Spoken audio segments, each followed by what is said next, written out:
Hi, everyone. Welcome to the Honey Flow Talk Show. Welcome, YouTube and Facebook as well. Really excited for the next guest, you guys. But been wanting to have her on for a while. She does a lot of great things. She's blowing up on Twitch online, and I could tell she's all about the music and really knows what she's doing. Someone that we could learn from as well. And she's from Atlanta, you guys. So we're going to definitely chop it up and talk about that as well. And if you're on YouTube or Facebook, make sure you make your way down to twitch.tv/DJ Honeyflow Talk Show as well. You'll see most of the comments here on Twitch.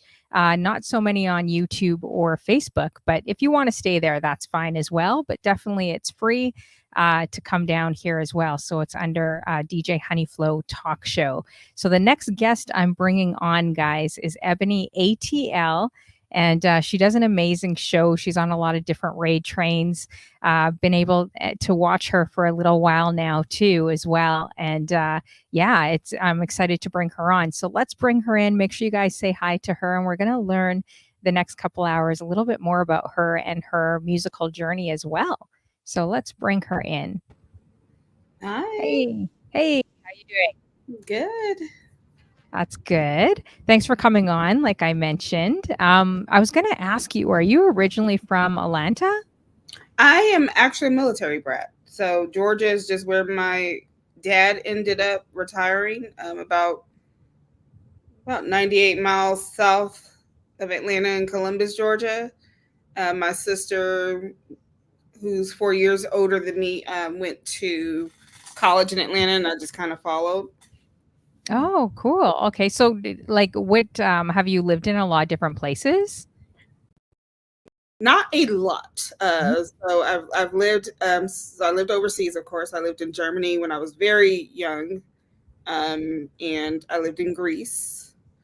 I lived in Kansas. I was born in Oklahoma, but I think we left before I was maybe a couple months old. Mhm. I lived in El Paso, Texas. Okay, nice. Yeah. Yeah, you have like a little hint of an accent, but it's like if I were to listen to you, I wouldn't say ATL right away immediately. I don't know. I can't put my finger on it. It's just Yeah, like a little hint. yeah, I've definitely been told it's non-regional. Every Mhm. now and then, I am in Atlanta, so every now and then that southern kind of comes out, and people be like, "See, you are southern." Yeah, that's true. Definitely true. Wow. How you doing, Derek T? Good to see you. The first one in the building as well. Good to see you, Derek. Thanks for coming through as well. Okay, awesome. So what could you say? I know I've been to, well, at least Atlanta at least 4 times.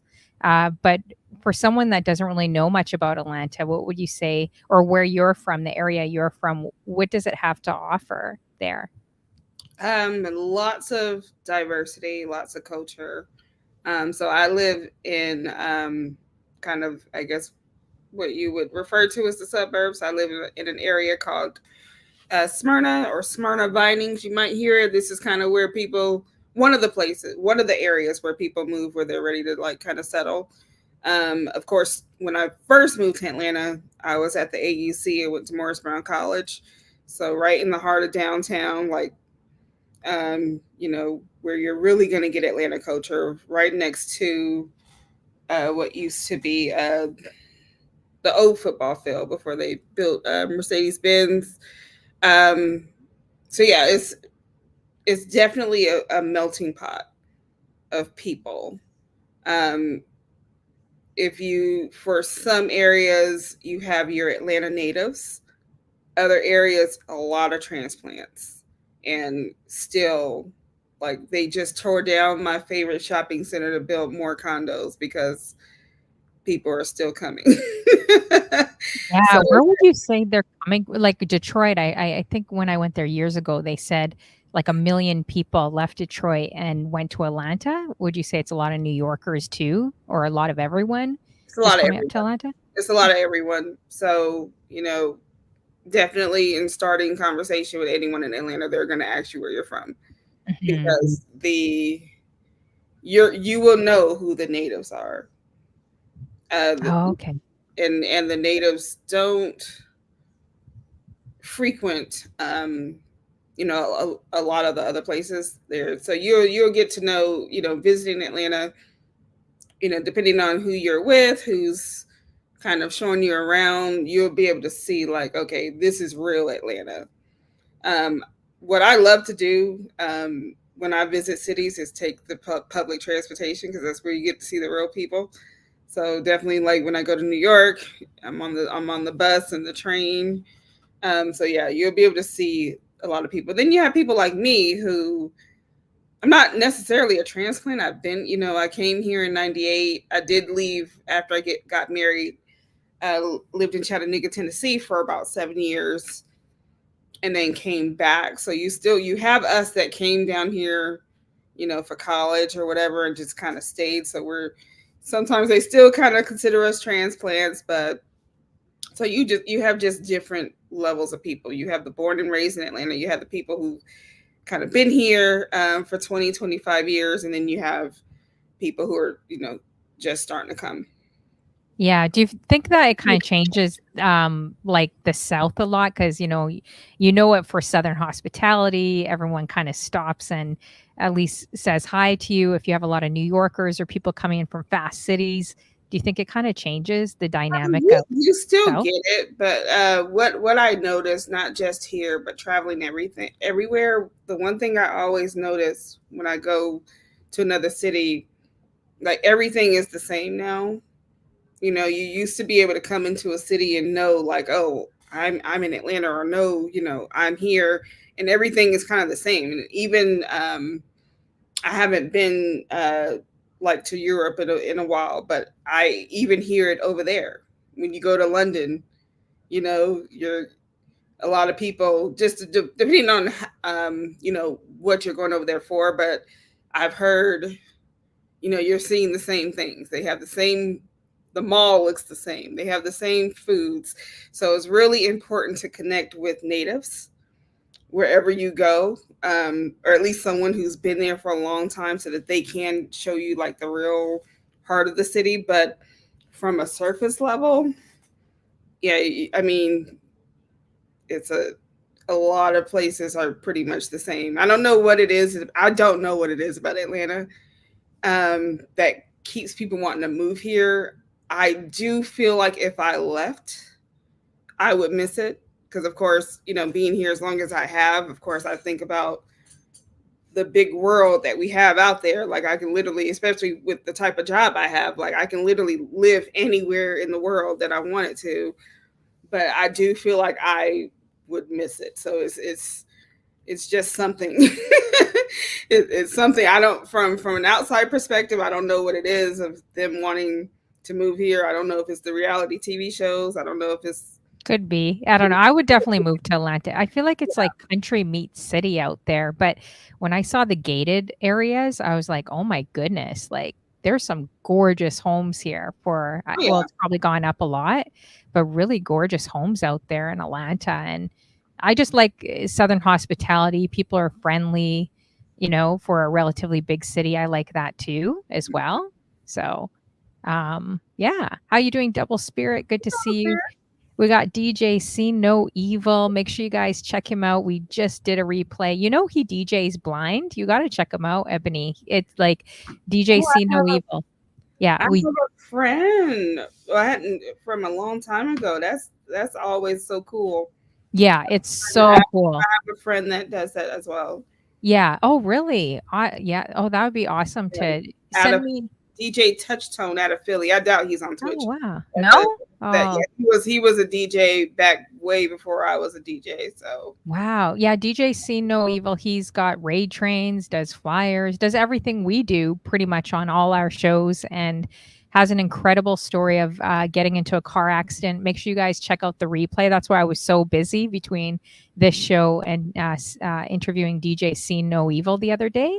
But make sure you guys check out my Instagram. You'll see the tragic, the car accident in 2018 that pretty much should have actually taken his life. But it was just, when you guys see the footage, you'll be blown away. So wow. check it out, you guys. Like, he also, ended up losing a leg and his sight, but he had so many gems to say in the interview just about how because I asked him how different is it seeing people compared to now reading people and seeing them now that he can't see at all. And he basically said he could tell like a fake smile or a genuine. He could tell if someone's actually genuine by the tone of their voice. So I thought that was really cool, that like that stuck out to me. But anyways, make sure everyone in the room, please, you guys, DJ See No Evil 209. He's my room right now, and we're doing a raid train together this Friday. We're looking at maybe collaborating streamers together to bless him and his family. He's got 9 kids, so if anyone wants to just DM me after the show if you're interested in jumping on board. I could use all the help I can get. That would be awesome. So we got Metaspin in the building as well. Actually, I was going to say you guys are like not alike whatsoever, but just with the accent alone, because I say the same thing to her. I'm like, oh, you don't sound like you're from Atlanta. So I feel like it's the same thing with Ebony ATL. And if I'm not mistaken, I think Meta is like proper from Atlanta. She's from Atlanta. I always bug her. I always say I came for college, but yeah, I always bug her. I always say she's like a true Canadian. Like, she could put on a good Canadian accent. But you guys remind me of that way. If I were to just close my eyes and listen to your voices, I would find it hard. Okay, what state are you guys from? Because you have this a little bit of an accent. It's different. I've been told that all the time. Actually, when I first moved to Chattanooga, the funniest thing, one of the jobs that I had, when I reached out to a client, she actually like called my boss because she was like, I don't know who this is calling me because they don't have a Southern accent. I'm like, I don't know. I don't know. No, it's a great voice. You have a great voice. Same with Metaspin. You guys have great voices. It's just I've been to 40 states and I'm trying to figure out. I'm pretty familiar when I listen, to kind of pick up on their accents. Yeah. How you doing, Double Spirit? We got M. Lewis in the building. Make sure you guys are adding Metaspin. She's killing it on Twitch. I got to have you on my show, girl. M. Lewis as well. He's from the T Dot here in Ontario. Good to see you as well. Let's see. So that's interesting with Atlanta. Would you say it's highly competitive for DJs out there as well, and especially the female DJs? I'm curious. Yeah, I mean, Atlanta's an interesting market. Some people would disagree with me. Like in my circle of DJs, it really depends on what you're trying to do, but it's definitely competitive because, I mean, it's almost like Black Hollywood here. So it's like, to give you an example of how competitive Atlanta can be, back in the early 2000s, or the late 90s, early 2000s, my sister couldn't even get a job at like Hooters because it was like a model call or something. Wow. Actually, I could see that in Atlanta. When I went to Atlanta, there's so many gorgeous women out there. I'm like, they're all wearing photos. The good thing, though, is that you can find your pocket. If you're trying to do, the mainstream things like whatever the hottest club is, or radio, is going to be very competitive, but you can always find your pocket. I am not outside like that. I'm just now starting to go outside, and I've been lucky enough so far that all of my outside gigs have been something that speaks to me, have been people who get me. So I haven't had to necessarily start playing the politic game yet. I will eventually, depending on what it is that, I really end up trying to do as far as taking outside gigs. But if you're really trying to be in like that, yeah, it could be pretty competitive. Yeah. Do you feel like as a woman too, you kind of have to sell, especially in Atlanta? Maybe it's just the shows I've watched and heading out there because everyone's like on point, like wearing stilettos at the mall. Yes, absolutely. And no, I don't feel that pressure. I'm not wearing heels to the mall. Like where you have to kind of, I'm not either. But like where you have to sell kind of like that sex appeal in being a female DJ. It definitely, yeah. So a lot of the ones that you see do, and it's not necessarily that they're selling sex, but they're, a lot of the female DJs that are popular out there, they do have this aesthetic about them. Not necessarily, they're not out here, you don't have to be out here half naked or anything, but they did definitely have like, this aesthetic. They have, whether it's like super fashion sense, or maybe, just very unique qualities about them. Um, and that could be a little bit of a struggle for me. But again, I have to sit down and think about, okay, what is it that you're wanting to do? You don't do I'm not necessarily trying to, be in the hottest. I'm not trying to be in a club at all, to be honest with you. But you do see a certain aesthetic, and you can't help but think like, do I need to? But then you really have to sit with yourself and say, well, what is it that I'm trying to accomplish? And again, so far, the gigs that I've had have really spoken to me, and I haven't had to really play that game.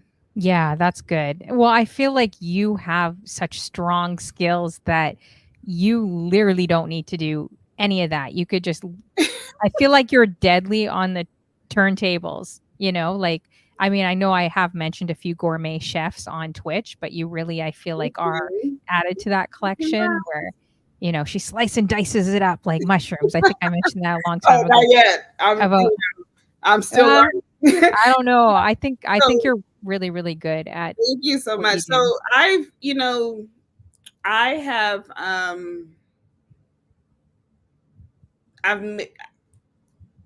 I don't do as much as I should. Like, I take complete accountability for that, because when I started DJing with DJ B's radio station, Fresh Radio. Oh, nice. DJ B is the one who told me to DJ out of nowhere, just out of conversation on his platform.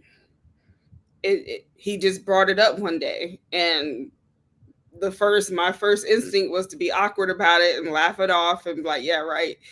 But first, I knew he was serious, and I knew he really believed in me. So I'm like, I'm going to do it. So I've never learned to DJ. No one ever taught me. Really? Oh, wow. I've been around it so long, it just kind of came to me.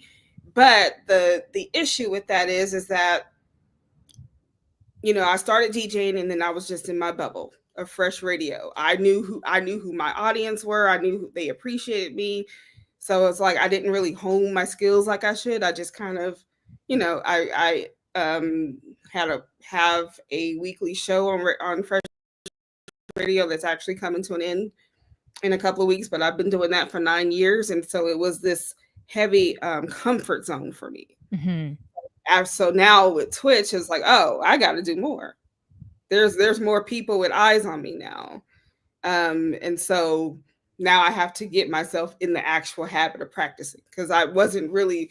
The first reason I wasn't practicing because I never had my own equipment. I was married to a DJ, so. Oh, wow. Okay. I would just use his equipment, record my show. I would practice a little bit before recording my show, and then, okay, you can have your stuff back. Oh, wow. That's interesting. Yeah. So, right before the pandemic, I got separated, like literally February. And so I didn't have equipment, and then shutdown happened. And then, when I got on Twitch, it was just as a community member. I had no intention of ever DJing on Twitch. I had put my radio show on hold. I was like, look, I got to figure this out. And, so once I got a little, my own equipment, started recording my show again, I was like, okay, actually, my very first stream, which is coming up, I just looked it up last night. I'm like, when did I start streaming? So my 4-year Twitch anniversary is actually, I think, on October 22nd. And so my very first stream was actually my 5-year anniversary on Fresh. So again, I was still kind of in this bubble, this comfort zone.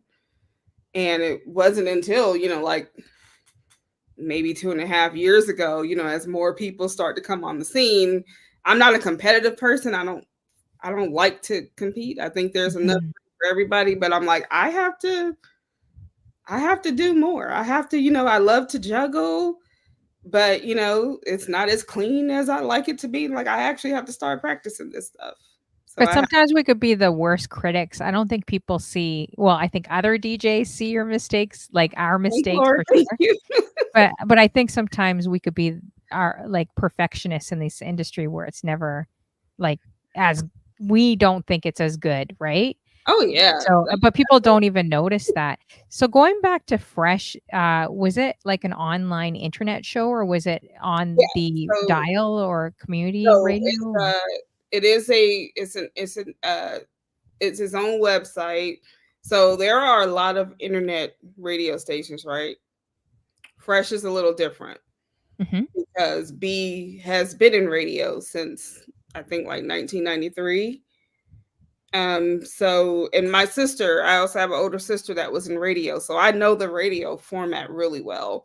And B does he's done the best job even before I started DJing for him. The reason I gravitated over to him, not just because he's dope, but because he runs his station like a real station. Because he took all that training, all that development that he had, and he put it all on, he put everything into it. So it was different. Mhm. And I can tell that, which is why I gravitated to it just as a consumer. Um, but it is, the website is it's freshradio.com. And yeah, so it is online, but it's it's a cut above a lot of internet radio that you would see because being a music person, I've gone through a lot of you know platforms as far as consuming music over the years, and Fresh Radio completely stands out. Oh, nice. Okay, so we're gonna have to definitely check that out. Oh, so it's We actually that's the actual website. It's freshradio.com. is that That's the weird to website? say. Like it's fresh. It so Oh, it's fresh? ITS fresh radio. Oh, okay. Yep. So, it's fresh, guys. Mhm. Let's see here. I'm gonna punch it in here. Hey, Jonah. Freshradio.com. So I know, Eats okay, we got a few people in the building that came in. Eats Beats and Rhymes. We got Hobbs, that How came in. DJ this? Funklore, he was a great interesting interview too. We got Metaspin, Double Spirit in the building, Jonah, my man. Make sure you guys add him and all his amazing raid trains he does. Metaspin, another amazing female DJ, guys. Make sure you guys are adding her. She's killing it on Twitch too.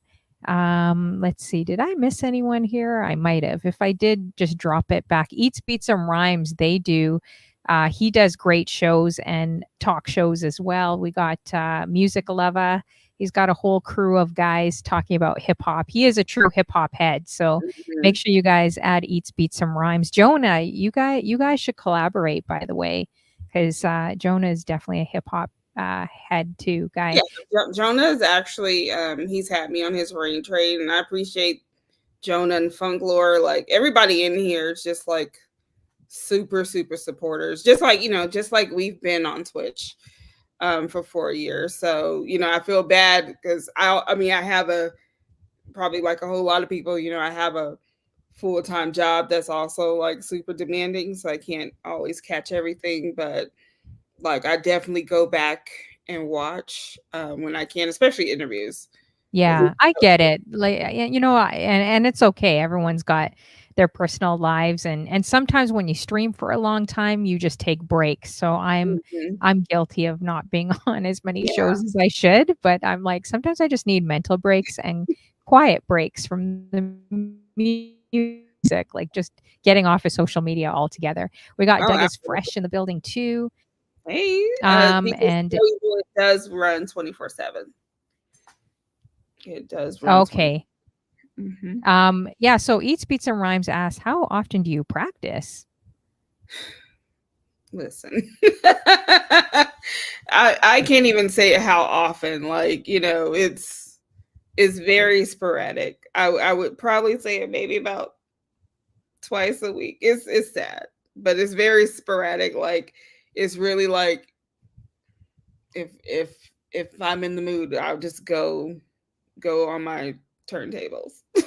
But it also helps too, because even going online on your Twitch shows is pretty much practice too, right? Yeah, and for the longest time, recording my radio show, that was my practice. Because again, I didn't have my own equipment at the time, so that was it's just some bad habits I developed early on. Mm-hmm. They're Not only because of limited resources, but again, I was in a comfort zone of people I knew would appreciate what I was doing. So it wasn't like I was DJing in front of like what I call the general public. Yeah. So I would love to see you like open up for someone like, how Chanel B opened for Yo-Yo and like Big Daddy Kane. I could completely see you doing something I like would love that. to do something like Like that. opening up for an artist, like Mhm. all it is just connections, right? And I'm sure Atlanta, there's so many Yeah. people, but I would love to see you up there just opening up. Or I went to what is it, the Queens of R&B, right? And they had a like ridiculous female DJ. I was like really fangirling her. But I could see you doing something like that. Lord. As big as that. You should definitely do that, Funk Lord. I have there's another DJ down here who actually me and her did Funk Lord. Me and her did an 80s gig together. It was for Wally Sparks is in here. What was the show I did that for? This is why I don't like doing interviews because my mind will go blank. You can be like, "Who sung Beat It?" I'm like, I don't know. Stranger Things. It was a Stranger Things event, and I did a gig for that, and so I got to play 80s music, which is completely my bag of thing. But DJ Lindsay here in Atlanta, well, she's out of Atlanta and New York. She actually opened up for, I want to say Duran. Was it Duran Wally or Tears for Fears? So yeah, those would be dream gigs for me. Yeah, for sure. But I think it's feasible. I mean, look at the opportunities that have happened for other DJs on here Yeah. just by people watching. What about scam artists? Have you ever been on? I feel like yes, super, especially early on when scam artists was like, well, I think they are still pretty active, but definitely early on because a lot of my DJ friends would be featured on scam artists. My ATL brother, Meta's ATL brother, DJ Silver Knight, I believe he is a scam artist DJ. So he has been featured on there a lot. But to your point, you never know who's watching, because that's how I got the opportunity to DJ on Questlove's channel. Nice. Because wow. someone reached out to me and I had to send that to my people to see if it's legit. I was like, who's this? But yeah, that's how I ended up DJing on Questlove's channel a couple of years ago, because you never know who's watching. That's how, I got featured in Ebony magazine early on. So wow. And that was that right through Twitch? Like that was all from Twitch? That was all from Twitch. Yeah. That's crazy, you guys. See what I mean? You're right. So I hope this encourages even the DJs and streamers that also have empty rooms, right? At times we have empty rooms too. And you're just like, I want to shut this off. I want to quit. This should kind of, motivate you guys to realize that it only takes one person, to come in your room. You don't need a room of even 100 people. But even just one person, like I noticed a few cool things that happened to me on Twitch was Cypress Hill came by. They do a podcast show and they were lurking, or Jazzy Jeff. And I think when Alex Mejia, we did, who is it? Pam the Functress, we did her Ray Train. Oh, yeah, I've done her. Yeah, with you. Yeah, I remember it was ages ago, and they're like, "Hey, Honey Flo, you know who's in your room right now?" And thank God I miss all the because I do miss a lot of messages. Yeah, so I don't check. I don't check the numbers while I'm streaming. I don't check who's in there. Yeah, while I'm streaming. I probably need to like at least have my whispers up or something just in case, but I don't check those things too because it can get discouraging. And for me, it's gotten even more so in recent years because there's this whole talk about partners, right? Mm-hmm. And they're like, they see people like me and Meta who's been on Twitch this long, and it's like, why aren't you partners? And I don't know how Meta feels internally, but externally, she comes off as very unbothered, which is what I strive to be. Mm-hmm. I don't know, Mm-hmm. maybe I come off as unbothered about it, but sometimes it bothers me when there's so much talk in your ear about it. For sure. I Meta, because literally I just want to play music. That's all I want to exactly. do. So just continue to do that, Yeah. right? Regardless of what people are chirping or saying, or keep in mind, it's like people are strategizing so much, and be encouraged, you guys. Like, honestly, you guys are killing it. You really, really are. Ebony is, Metaspin is. There's so many people in this room killing it. You literally do not even need any groups. You guys don't need any crews. That's one thing I've noticed about you guys as well, and some of the other female DJs I've watched. It's like you guys could just stand on your own 2 feet, right? A lot of people are strategizing. People are leaving like 20 tabs open, and there's nothing wrong with that. But I know I've talked to a lot of guys and girls. Like I know some that have been declined partner 13 times, guys. Vader Mix, when I interviewed him, 7 times. Jay Online, it was 5 times. Ray Domingo, I think it was 4 or 5 times. So just be encouraged that people always see you up here, but they don't realize how much it took to get up there and maintain like at the top of the cliff, right? Or the mountain. So I feel like you guys have something special that, like, say if Meta disappears for like a year and she comes back, boom, like 40, 60, 80 people in her room easily, right? With you, I feel like it's the same thing. So I feel like you guys already got it. You don't need to. And I think that's what's special about, some of you guys, that you can just stand on your own 2 feet and yeah, don't worry about it. Let's see. Okay, so I'm going to get back to these questions here. DJ C No Evo asked a little earlier, with your internet radio station, does it run 24 hours? Yeah, Fresh Radio runs 24/7. Okay. And his other question was, does it help to practice when you are stressed? Does it help the music just clear your mind and soul, or what is it? Soul, or does it help to practice? Yeah. So basically saying, does it help to practice when you're stressed? And does music help clear your mind and your soul as Oh, well? absolutely. So yeah, I got my first boom box, I think, for my 12th birthday. And it was like another pillow. My boom box laid on my bed and I went to sleep in headphones every night. Hmm. Which is why I have the talent of falling asleep in clubs. Like I will fall asleep. You can ask Wally Sparks.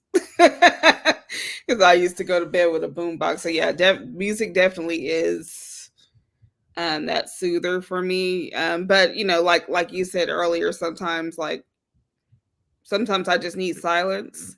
Hmm. I have a demanding job. Hmm. So sometimes, a night ride home in silence does the trick. But yeah, I'll put on Apple Music, um, and literally listen to a full album like we used to do, or a good mix. That's what Fresh Radio is for, because Fresh Radio plays songs in rotation, but they also play a lot of DJ mixes, and Hmm.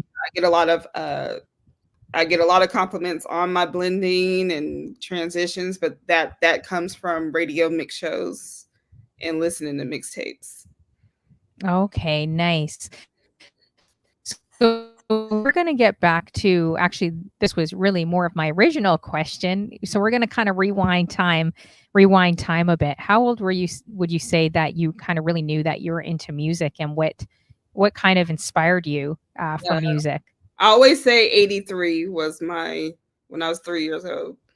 So I was born 3 years old. yeah, Wow. I was born in 1980. So I always say like probably late 83 is when I started noticing music, and that was all from my dad. Sometimes my dad be out in these Twitch streets too. But yeah, that all comes from my dad. My dad played records, my dad made tapes. So yeah, I always say that he was a DJ in his own right. Because yeah, I used to watch him make mixes, make tapes. And then that was the age of MTV and Friday Night Videos, which is what my Friday Night 80s show is inspired by. So yeah, me and my sister, I don't know how we got anything done because we were always in front of the TV watching videos.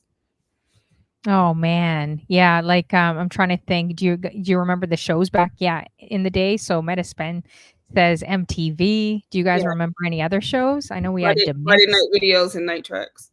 Oh, Night Tracks. Okay, awesome. Let's see, Derek, which is so true.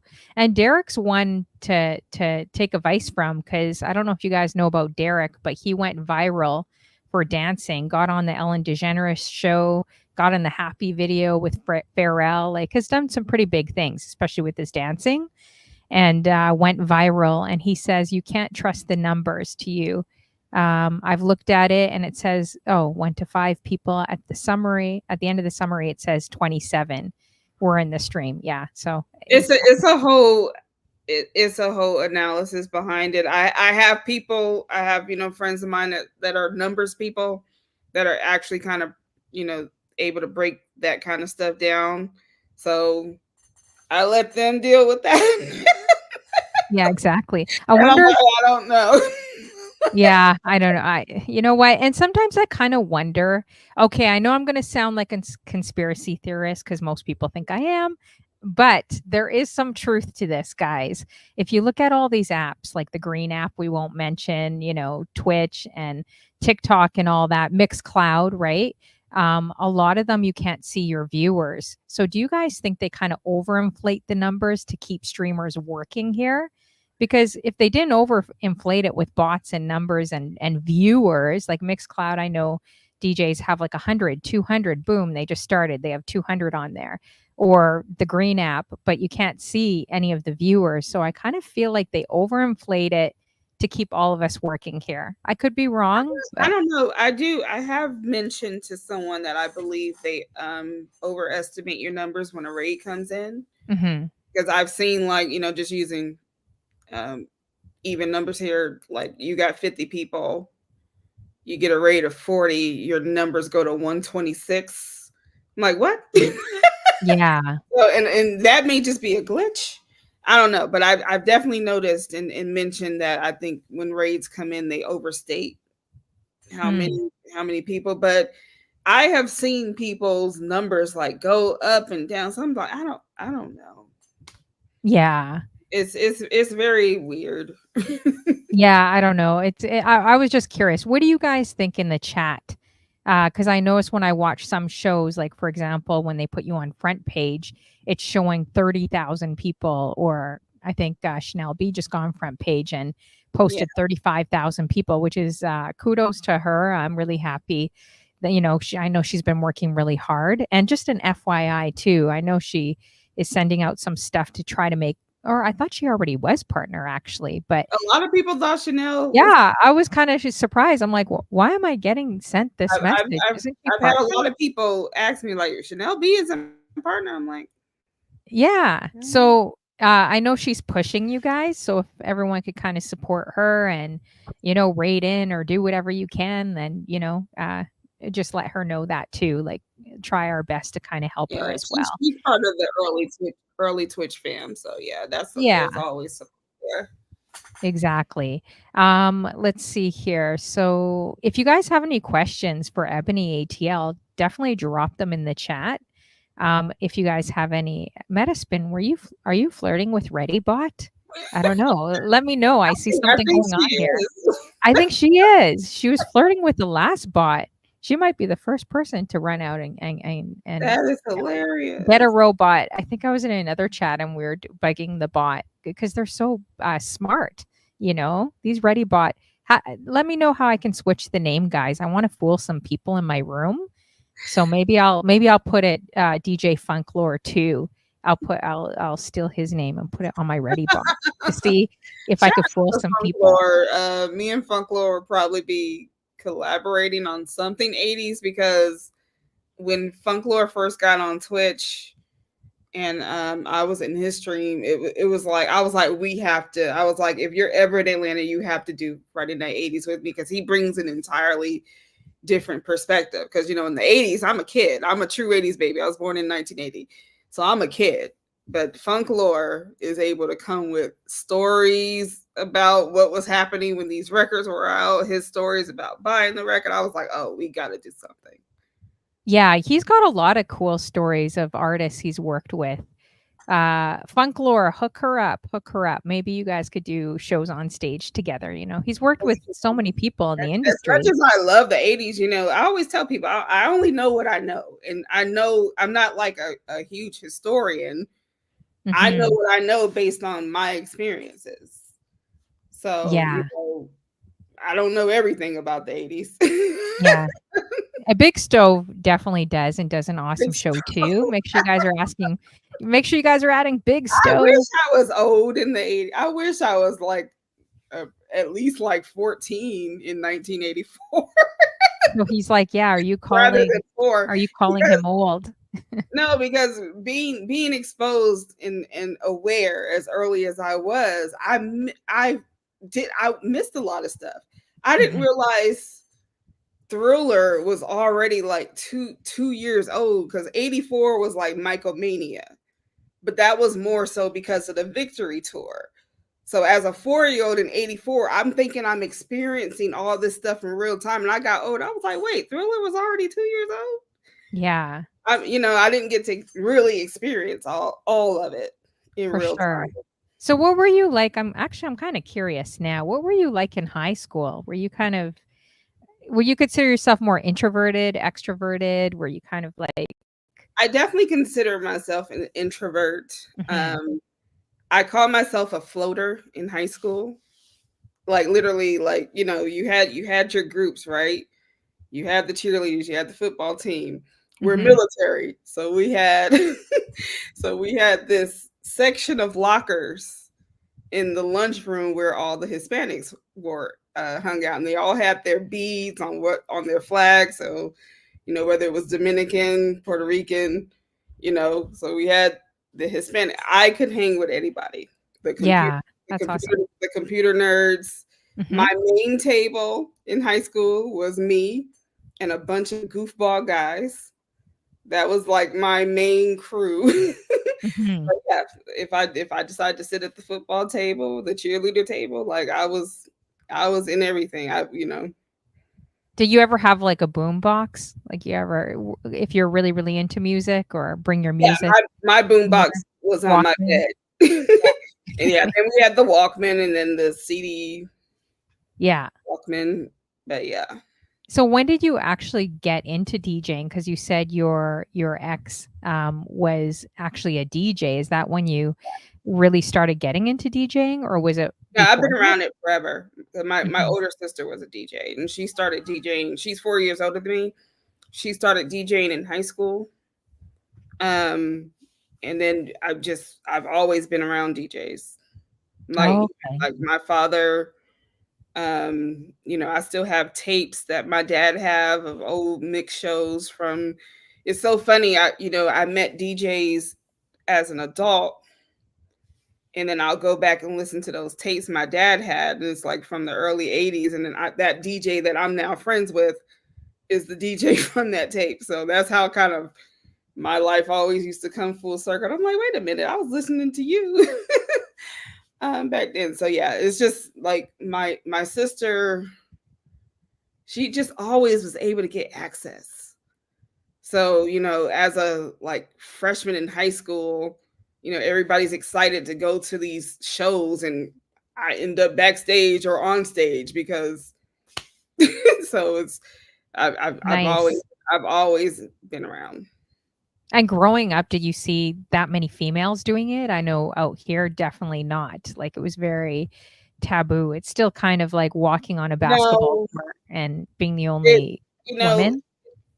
it's so funny. The thing that I've always been told about myself, like, even when you ask, my spouse why he married me, it's all the compliment is always her love for music, her knowledge of music. But I'm like, that is not, I mean, it's a lot of us out here.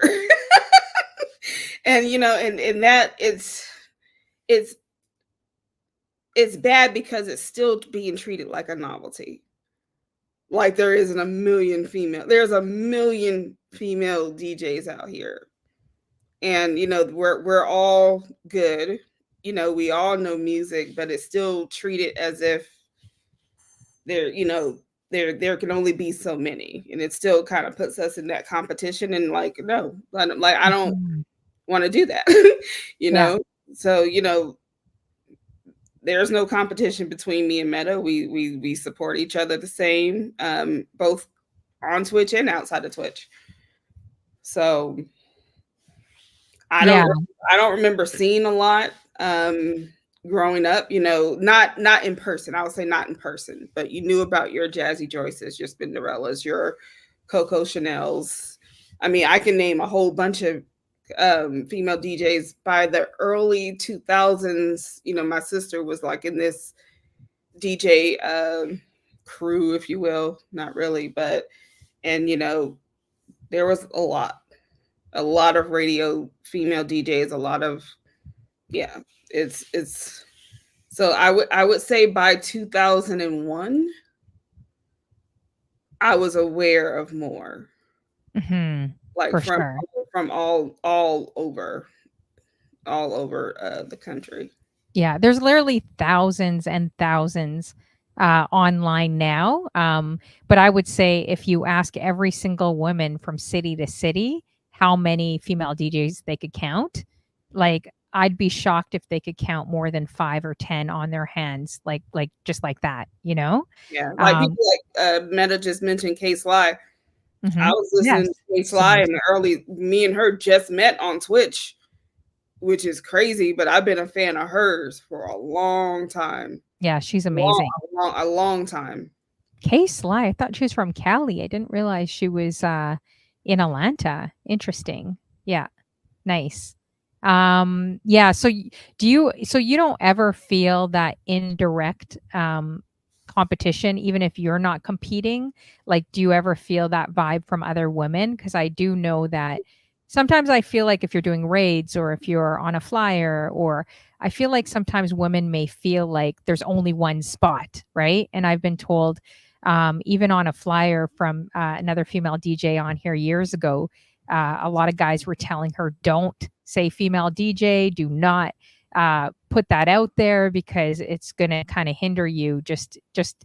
But I told her, it's, you can kind of hide who you kind of really are. But, when people see that flyer out of 50 guys and one woman on there, you're still going to stand out. I So mean, yeah, you you shouldn't hide always who you are. You should you rock always, it. especially like one of the longest raid trains I've been on is Boom Bap Monday. Hmm. That's the first thing I do when Fly sends his flyer out.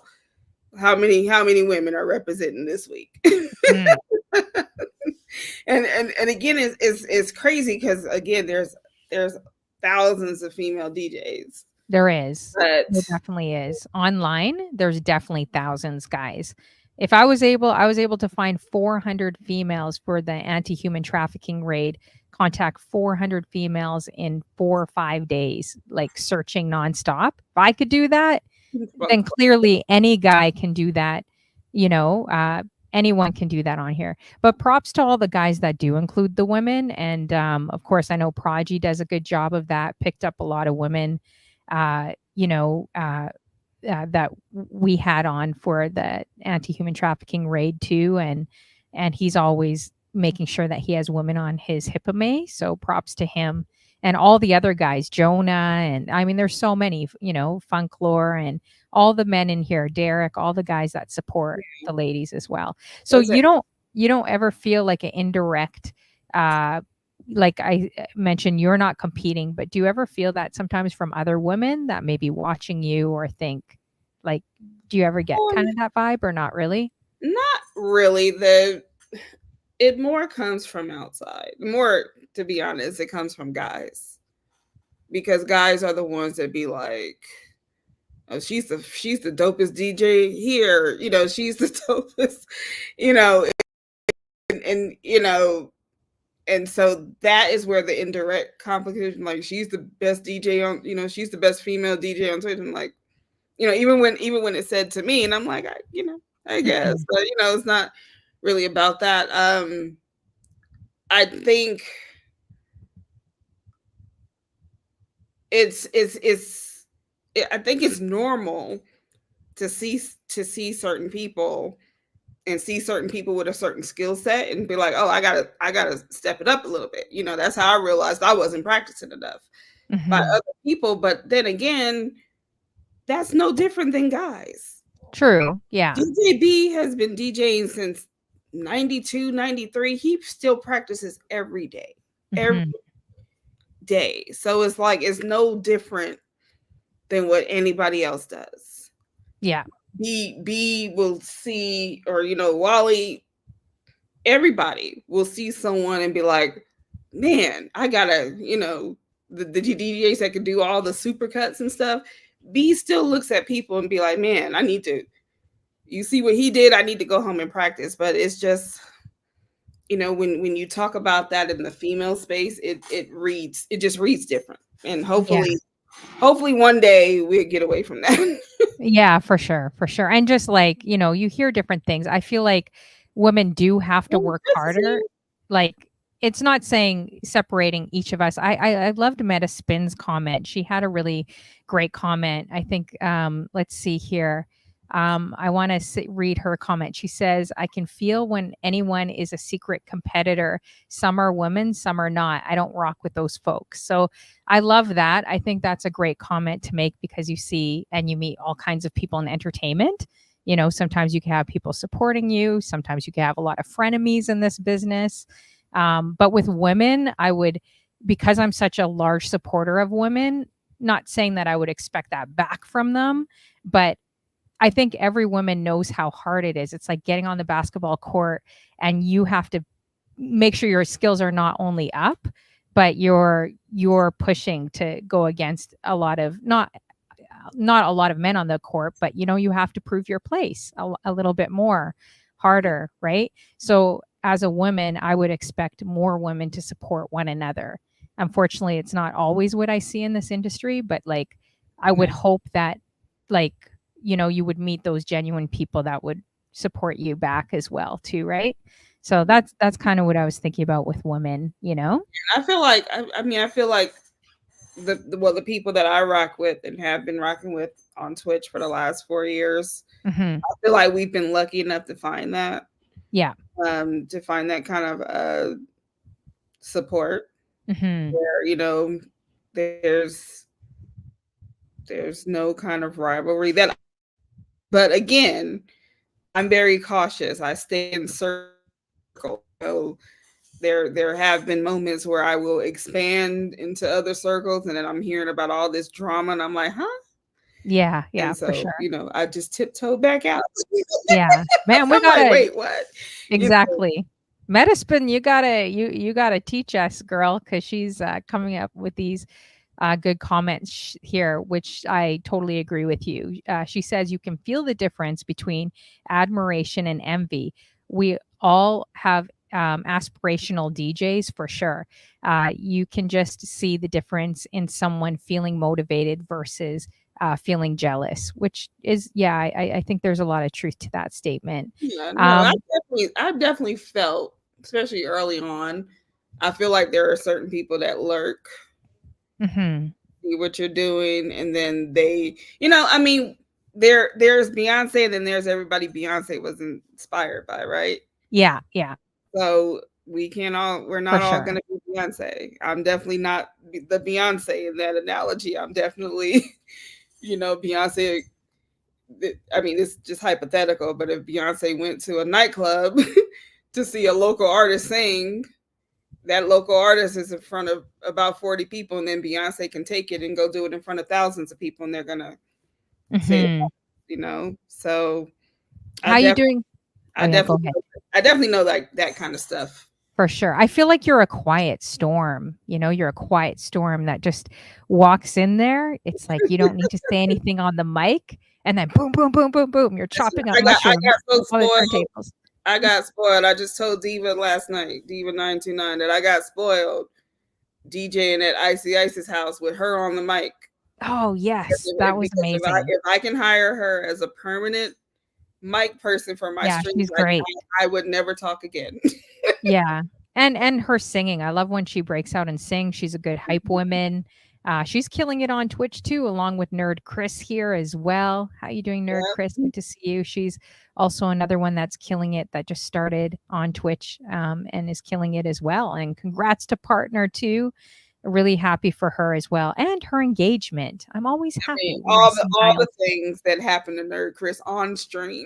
Yes, exactly, right? Pretty well, I was gonna say pretty soon we're gonna see a baby on stream, but then that sounds a little creepy No, coming from we're probably gonna get her pregnancy announcement on stream. yeah, we're definitely gonna get that on screen, like, blue or pink firecrackers or something's gonna happen. That's what they all say. That's what they all say, Nerd Chris. We'll see. How you how you doing, Mike City? Good to see you. Who else? I think there's a few people that snuck in the room here that I probably missed. And of course, Big Stoves with us, Jonah, Funklore, Music Lover, Metaspin, and everyone else. Thanks for coming through, you guys. Appreciate it. Make sure everyone in the room is adding Eboniatl. I'm hoping that if someone could just put up the link, I don't know if my Name, I stream saw you elements earlier. Hey. is working. So if you could throw up her link again, that would help me as well. And if you guys got any questions, if you guys want to know the real tea, on Eboniatl, she says she's pretty open.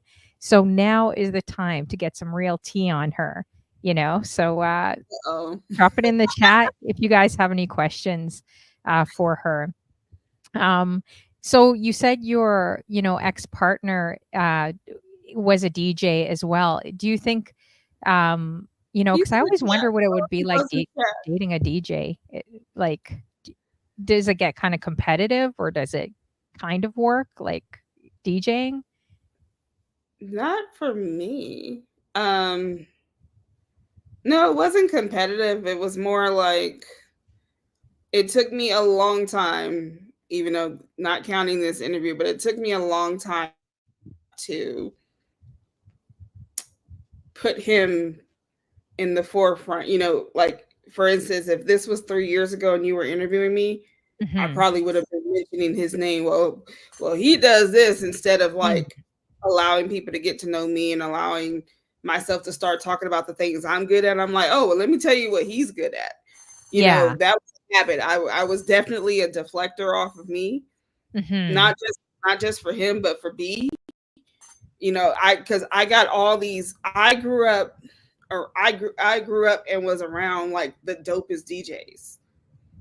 My ex partner Wally is considered one of the dopest DJs in the country. DJ B is one of the dopest DJs in the country.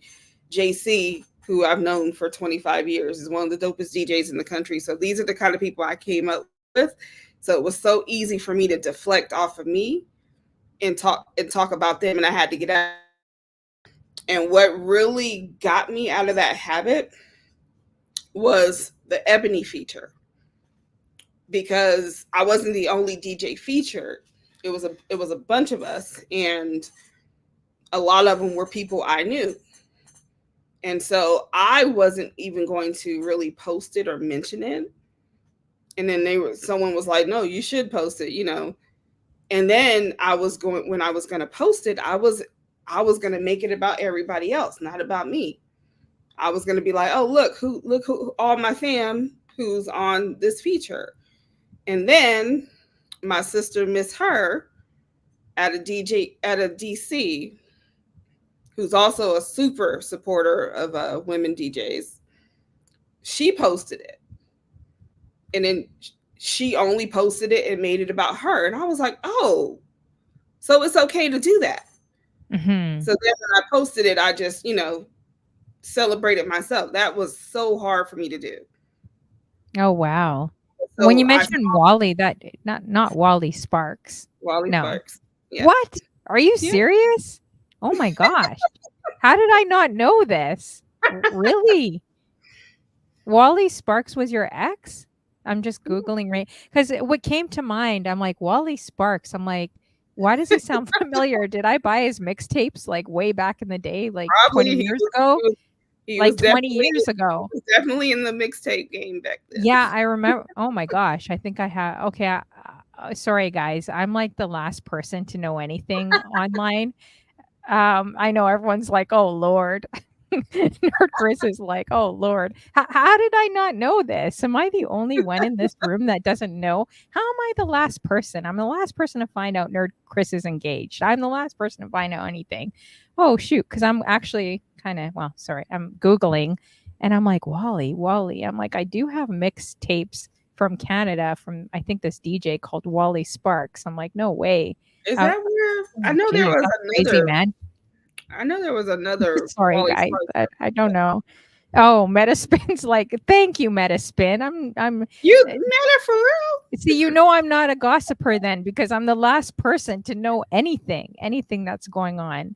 Oh wow, geez. Look, I Um, just found out stuff this year that I wish I didn't know. When I tell you, I don't be wanting to know people's business. I'm like, what? yeah. Oh wow. I don't want to Jeez. No, but that's good though. That's great that you're kind of, standing on your own 2 feet. And how was it like when you first did your show? Were you really nervous? I would say, especially being an introvert. Like I've noticed actually a lot of DJs online are introverts, which I find very interesting. But the introverted people are killing it on Twitch and online, Yeah, it's one of those things where I'm nervous until my hand hits the turntable. Then it's go time. And I think that's Mhm. probably for any type of performer, any kind of entertainer. Like Mhm. I'm nervous up until that moment. Yeah. What like what was do you remember a raid or something that you did where you were most nervous? Was it like Questlove or you know, um No, Questlove was actually it wasn't hard. It was actually like well, I can say it now because it was long ago now, but that was actually a pre-recorded thing. mhm. But that's what I use. I use that moment with Questlove because I actually got paid for that stream. Oh, sweet. So that's Nice. what I use when other people be trying to book me and not want to pay me nothing. I'm like, if he can pay me this for this, Oh, for sure. For sure. Yeah. um, well, my very first test stream, um, I was rated by Scratch Bastard. Oh, Like the nice. very first time I turned on the camera on Twitch outside Yeah. of my burner account, I was rated by Scratch Bastard on a complete test stream. So that was, I'm always nervous. I'm still nervous when raids come in though. Mhm. I think my last popular raid from a famous person was a couple of weeks ago. I did Tall Man Brian's raid, and right at the end of my stream, Maceo raided in. Oh, nice. Yeah, Wow. And Scratch Bastard, he's obviously from Canada here, Ontario. He's not going to raid just anyone. Like he's going to raid the top of the top, you know, creme or whatever you say it, like the very very top. Like he and especially when it comes to the women, I've noticed. Like he'll include women on his stage that have won like DMC competitions. Like yeah, they're ridiculous. So he's not going to just include or raid anyone, so that I would say that's definitely the highest compliment, if yeah. he raids any of you guys. Yeah, again, Yeah. and not to deflect, Mhm. but I have a popular family member. I Oh, mean, that's great. not that's Who not else is that's he not related to? that's not why he rated. I mean, he didn't. It had nothing to do with Wally as to why he rated me. I know that, Yeah. but Are you allowed to say you're popular, family? oh, But Wally. he wouldn't raid you on that, I promise you that. Like, he wouldn't raid you on I know. a popular family member. He's such a dope person. I He mean, would raid you based on he's your he's skill come alone. yeah, he's come in my streams and supported. Yeah. Another popular DJ that I've been a fan of for a super long time. That's now a friend of mine. Is Shortcut. Mm-hmm. So Shortcut's awesome. Shortcut's Down been to earth super guy. supportive. He I don't know if anybody caught him when he went live earlier this week, just to let the people know how he's doing. No, I missed that. How did that go It when was he mentioned? it was actually really good to see him. He was at home. He was sitting. You know he can he was able to talk great for the most part. But Awesome. he's doing better than I think anybody probably could have expected. For So sure. And I know that could be it's so difficult, guys, especially when you reach like that. Like music is like your life, like Scratch Bastard and some of these guys, right? And Shortcut. And yeah, so make sure you guys definitely keep your thoughts, your prayers, keep praying for his faster recovery. And definitely keep him in your prayers, you guys, for those that believe in the room, because prayer really does count and make a difference. And he's like the third or fourth guy that I've known that have had a stroke. Like Audio One talks about his stroke, and like a bunch of guys on here, streaming live and having a stroke. audio, yeah, that happened live. Yeah. The other, I can't remember his other name I interviewed. It'll come to mind. But yeah, wow. Oh, so you did. I think I missed that. So going back to that, you said you had a famous family member. And by the way, guys, I'm not nosy.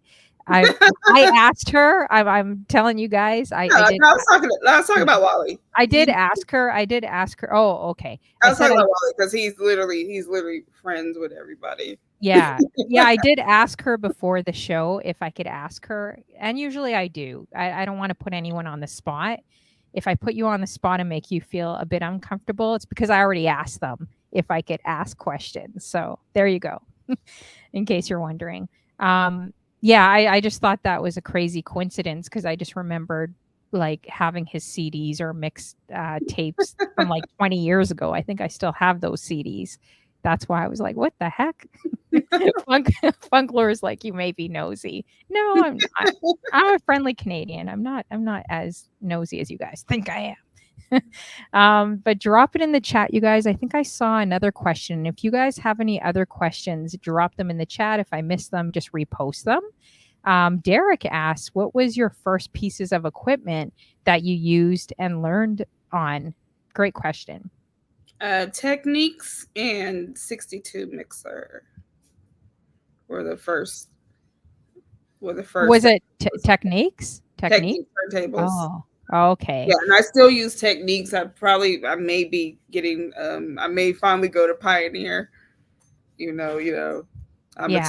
a Techniques and Rain person, but yeah, you got to stay with the best equipment that's going to help you perform the best. So yeah, for sure. I'll definitely probably be upgrading equipment in the next year.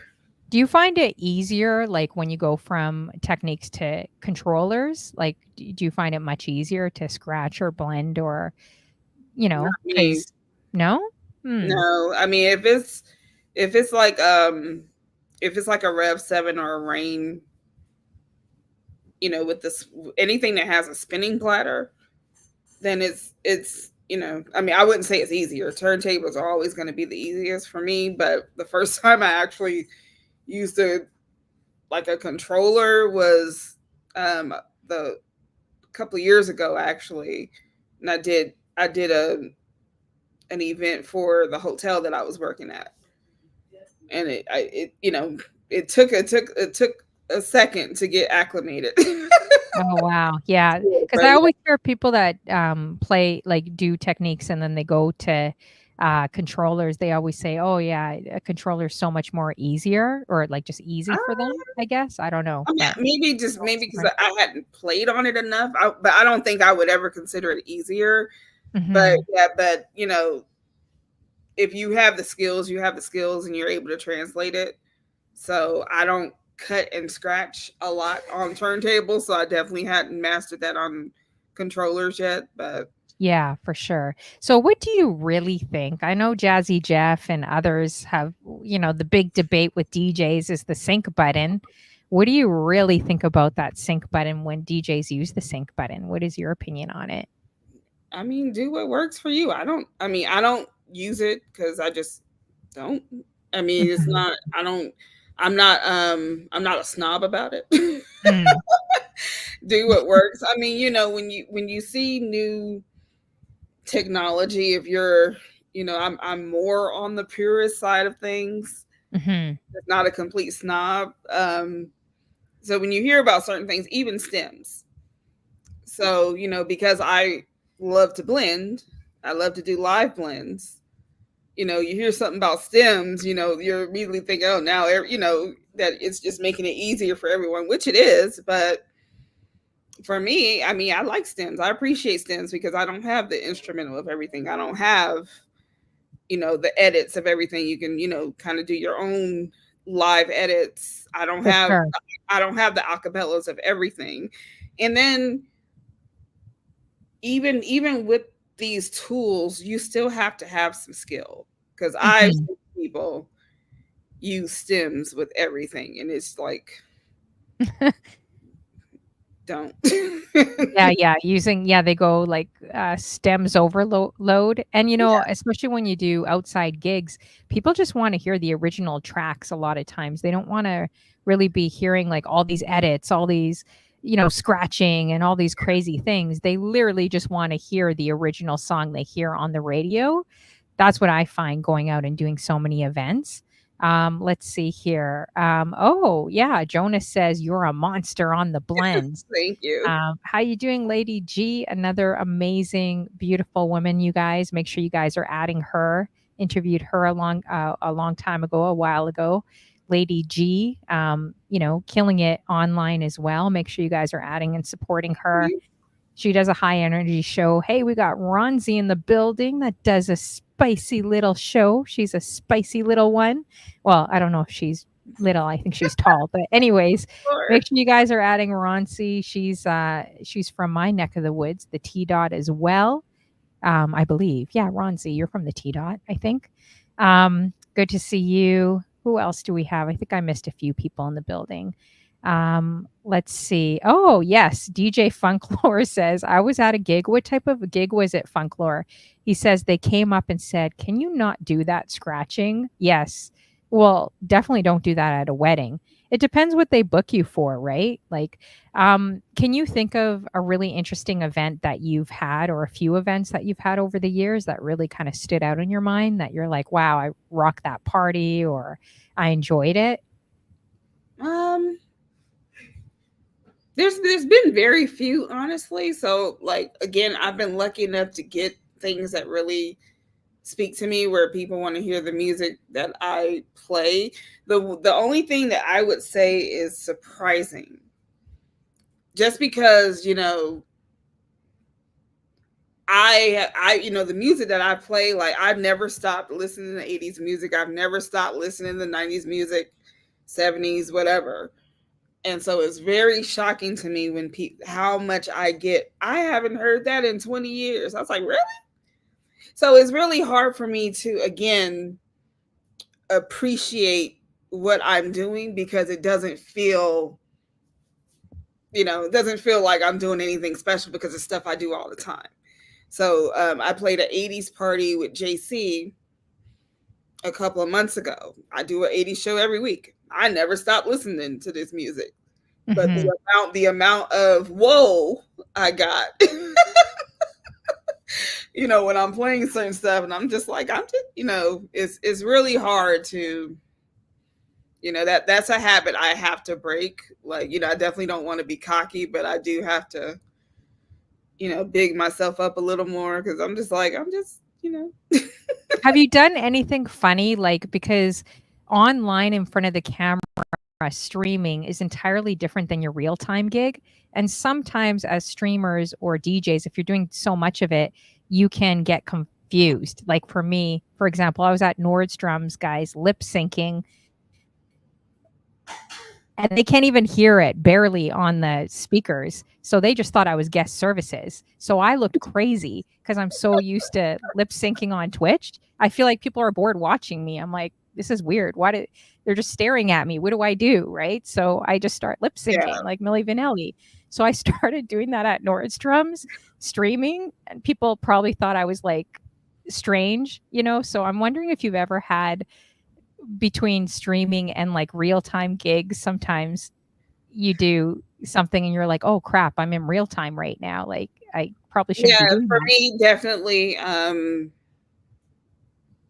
not well, nothing definitive, but just knowing when to maybe let a song breathe a little more, knowing when to do certain things, because you definitely have, I have a friend that tells me this all the time. You're not going to play the same on Twitch as you do on the radio, as you do Mhm. in real life. So really still trying to figure that out.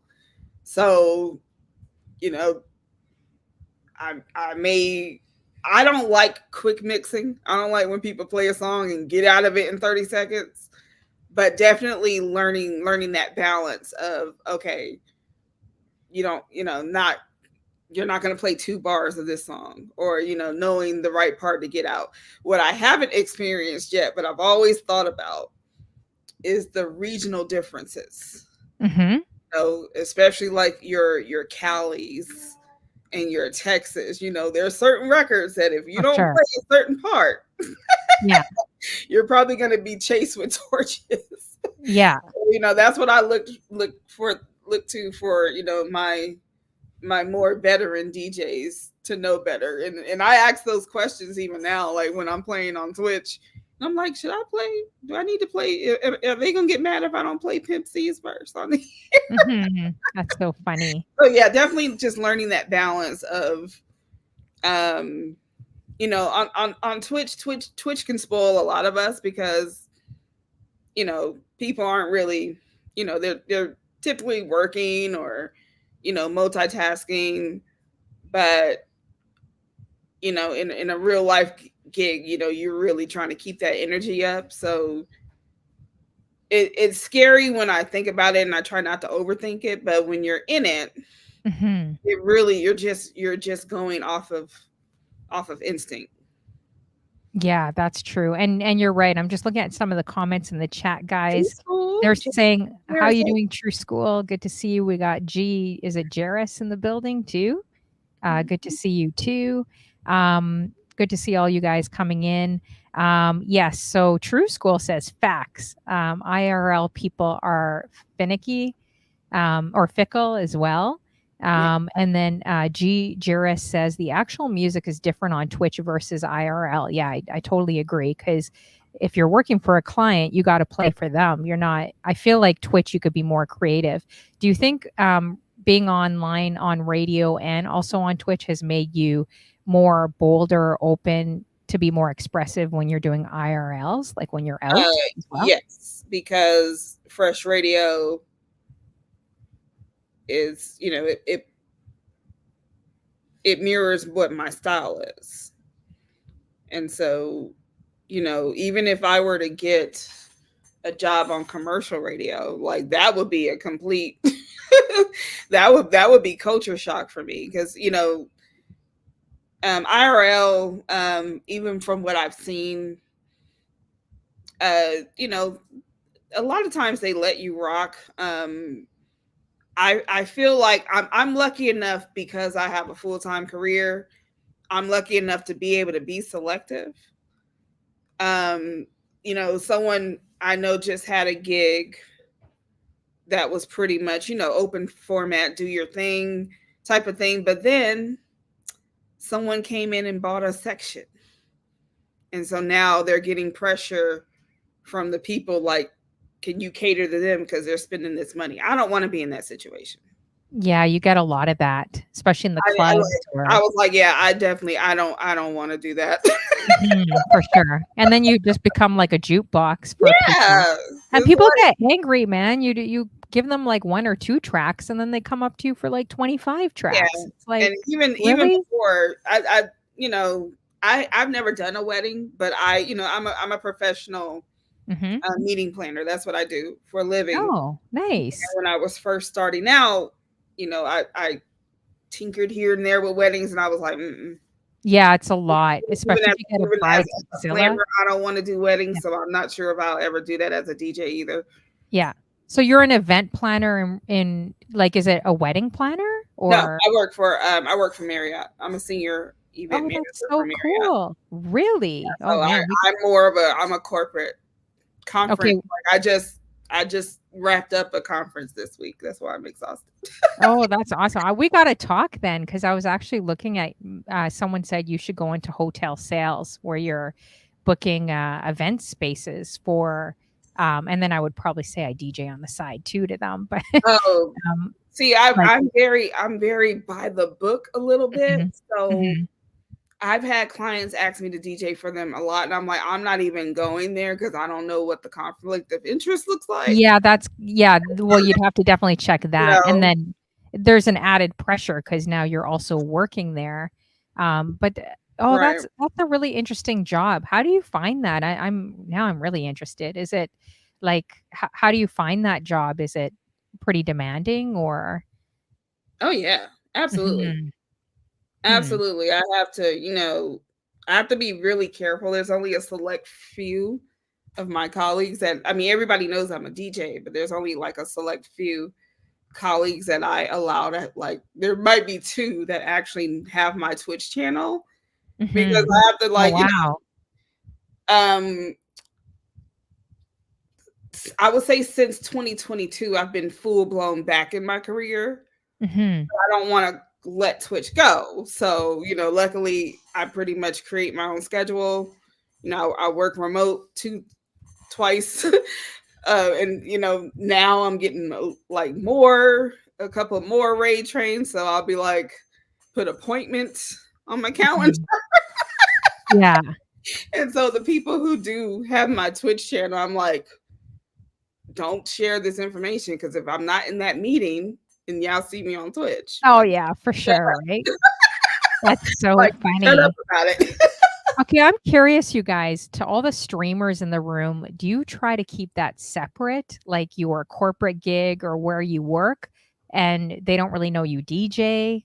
I know I kept that separate for many years. So you change in a phone booth like Superman, what is it, Clark Kent? No one would know. I always kept them separate. But now with social media, you could just Google your name. And I mean, people on Twitch are adding you on LinkedIn. So you can't really keep it separate anymore. They see everything you do. But do you guys think it's a good idea to keep them separated? Because I know when I worked in the corporate world, they're just like, oh, that's unprofessional. But then some people loved it. You work in a sales job and they're like, oh man, that's how I got hired. They love seeing that. So I think it depends where you are. Let's see. So Metaspin, and if you and feel free to drop what field you guys are in. If you want to in the chat, I'm curious as well. Metaspin says, yes, I keep them separate. Interesting. Okay. Uh, how do you know they don't Google you, Metaspin? How do you know you don't? Because I would Google you.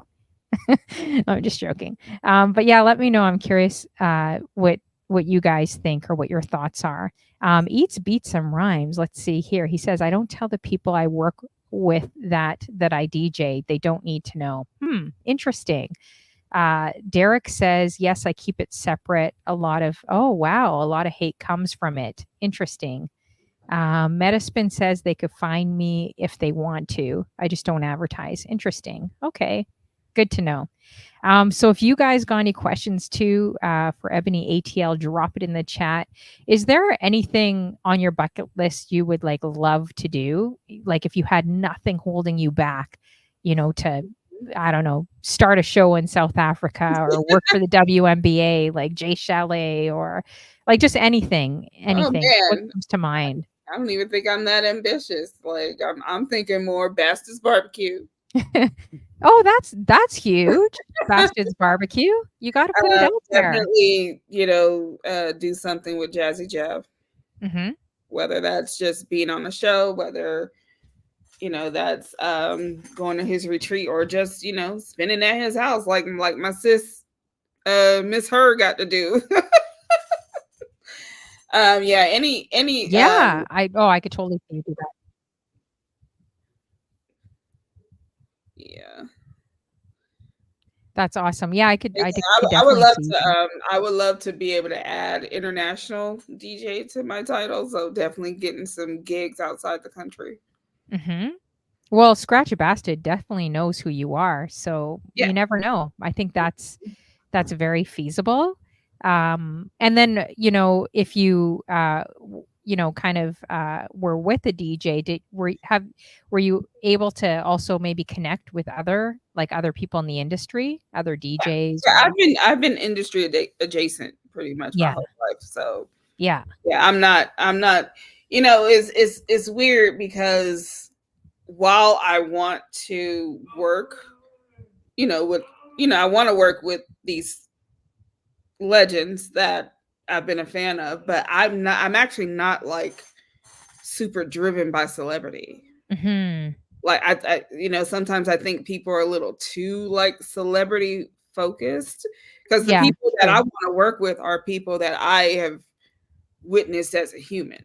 Mhm. It's not, I've never, even when I was in high school and getting access to these spaces, like there I always connected to the most human individuals. Like there, people who know me like for real knows that I always had like this secret beef with Usher. Like Usher doesn't know who I am. Like I'm over it now, but I hated him when I was younger. Really? Such an asshole. Why?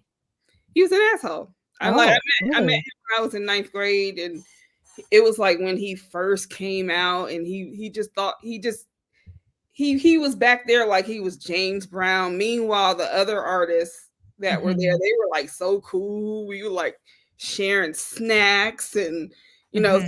I always connect with people on a human level. I don't Yeah. Isn't that disappointing? You may like have a when you have this rock star mentality. I don't want no yeah. part of that. And it's almost like that. Don't meet your heroes type of thing. So Yes. sometimes I'm afraid to like actually meet Jazzy Jeff. I'm like, what if he's an asshole? That No, he that definitely that would isn't. suck. Yeah. I met him one time in my 20s, but I can't really tell you guys the story because yeah, anyways, we'll leave that. Uh, So you know, I'm all about being around but he's pretty down to earth, like definitely cool, down to earth. like yeah, cool people. You know, Couldn't get him in trouble, Metaspin. Couldn't get him in trouble. It's quite the story. I'll share it another time, maybe on my show. Maybe. I don't know. He has lurked. So I wonder if he kind of remembers me and my friend. I'm all I can say is 300% he's going to remember me and my friends. 300%. It's a story. But anyways, we're not going to go and we're not going to go there today. So yeah, so I can you should do I'm trying to think. You should do if you want to work with some of these people, you should take I don't know, this is just an idea. Take some of their work and do like a little skit, like a little video, right? oh And take God, them. So you do like Jazzy Jeff, like you do a collaboration and like just do something fun or funny or quirky or something that's you and then take him. You know what I mean? You never know. Like yeah. when you take people, you never know. I mean, you really never know. For all I know, Jazzy Jeff knows who I am. I have no, Oh, I'm sure he knows who you are. I have Yeah. no idea because Yeah. you really never know. Yeah, no, I'm sure he knows who you are. Heck, if he's come to my show, then of course he's gotta know who you are. I'm like a little butter knife compared to all you female Yeah. DJs out here. You guys are like slicing and dicing it, gourmet chefs. So, let's see. Uh, yeah. So I don't know, just something fun. You never know. And it's not being thirsty or trying so hard. It's just like, for example, I tagged Angie Martinez saying how much she inspires me. Her talk show and Tamron Hall. I love those two women. They know how to go deeper and they have meaning behind the questions they ask, which I love. And they're veterans in the game, right? And Mhm. Angie Martinez took my story and reposted it on her Instagram. She didn't Oh, have to do that for me, right? And that like made my day. Like, well, probably made my month because I was like, oh my gosh, that's awesome. So Yeah, you never know. that's super dope. Yeah, so you never know with Jazzy Jazz. Like I really am rooting. I would love to see you on there, you know? So yeah, that would be dope. Yeah. Yeah. How you doing, Wadi Killa? He does a great show too. Make sure you guys are adding him. True School, DJJ Jonah, Music Lover, Metaspin. So many great people in this room. Thanks for coming through, you guys. Wow, the time's going by so fast here. I know I wanted to, ask you, and we were kind of talking, and whatever it is you feel comfortable with, but I know I asked you before, so don't think I'm nosy, you guys. But I always want to try to go a little bit deeper too, because I know so many people are going through things, and I always get a surplus of personal messages besides DJing and streaming, because sometimes we floss all the highlights and all the good moments, but people really don't know all the things that are going on in our lives, and not everyone needs to know that. But I like to just kind of ask, especially during the pandemic, because music was therapy and saved pretty much all of us, like our lives being online, right? But was there anything that was kind of a bit harder for you, or a trial that you had to go through either through the pandemic or after, and how did you kind of get through that as well too? Mm-hmm. Yeah, so I got separated in February of 2020, so right before the pandemic hit. And so when the pandemic hit, like you really, I mean, you have to, I think for everybody, you just had to sit with yourself. And I think I probably started therapy, I want to say maybe that summer. And I actually, I had just picked a random therapist like off of my insurance list. So the first one wasn't even helpful. I'm like, you're not doing anything for me. So I found my current one shortly after that. But you have to, like, for me, I had to like sit with all the stuff that, you know, that I didn't, things I knew I was dealing with, but also things I didn't know I was dealing with for a long time. And I'm still, 4 years in, I'm like, there's still like things, I love my therapist and I don't want to stop seeing her, but I think I need more. So I'm looking into like some other stuff because, there's things that like just sit with you. And what made it harder was going back out in the workforce. Like when I returned to the outside work world in 2022, and I realized other people didn't do all this work on themselves, it made it seem worse. I'm like, have the world gotten worse? Or so that brought a whole new, you know, uh issues. Is now, the things that I was working on internally during the pandemic, going out in the workforce. Okay, now I got more problems because now I'm trying to figure out how to navigate with this new sense of boundaries that other people aren't aware of. Like literally still fighting that to this day because Mhm. I don't know what they were doing because I fortunately I wasn't working in the hotel space during the pandemic, so I kept my job. I was a meeting planner in another capacity. But returning to the hotel world, I'm like, I don't know what you guys were doing during the pandemic, but you weren't working on yourself. So now it's almost like I'm having to teach other people. Mhm. Like, no, like this isn't me being mean. This is called boundaries. This is Yeah, called for sure. so I'm having to kind of do it all over again. So that brought a whole new wave of things. Okay, now this is more trauma that I have to navigate through because now I'm around all these people. So Yeah, for for, sure. for the most part, the pandemic, you know, I came out on a positive end of it. Um, I people think my situation is weird because me and Wally are still super cool. That's good. We have, the things that I hear about, and I tell him this all the time. I'm like, I'm so glad we don't deal with this. Like, we have our issues, of course, But there's no, Mhm. I'm not the things that I hear people have to deal with during a divorce. Like, I mean, I've just been fortunate in that area. One thing I also realized too with, relationships, including my own as well, but like I feel like anytime you ask someone, especially if you talk to people, a lot of people our age are divorced now, right? Or separated, but they always kind of they put the finger on the other person all the time. I never hear anyone taking accountability, right? Like, and that's a hard thing to do because that's kind of Oh like giving up pride, right? Depending what your situation is. yeah. But if you ask anyone, guys, on dating apps, you're out there dating, whatever it is, if you're single or if you meet people that are divorced, they're just like, oh, yeah, that person was this and they're that and they're a narcissist and da da da. And I'm not saying they're not, because who knows, right? But it's like there's always something that we could self improve on, even in ourselves, right? So I think that's awesome that I really think that's awesome that you are saying, hey, I took therapy or I needed that, because a lot, sometimes pride gets in the way where we're like, that's weak. Like, I don't need that, right? But I think everyone needs it. Like, everyone needs some form of something to help them, especially after what we all encountered globally, right? Like, the pandemic was tough. Like, man, a lot of us are still recovering from what happened, right? And the world has changed.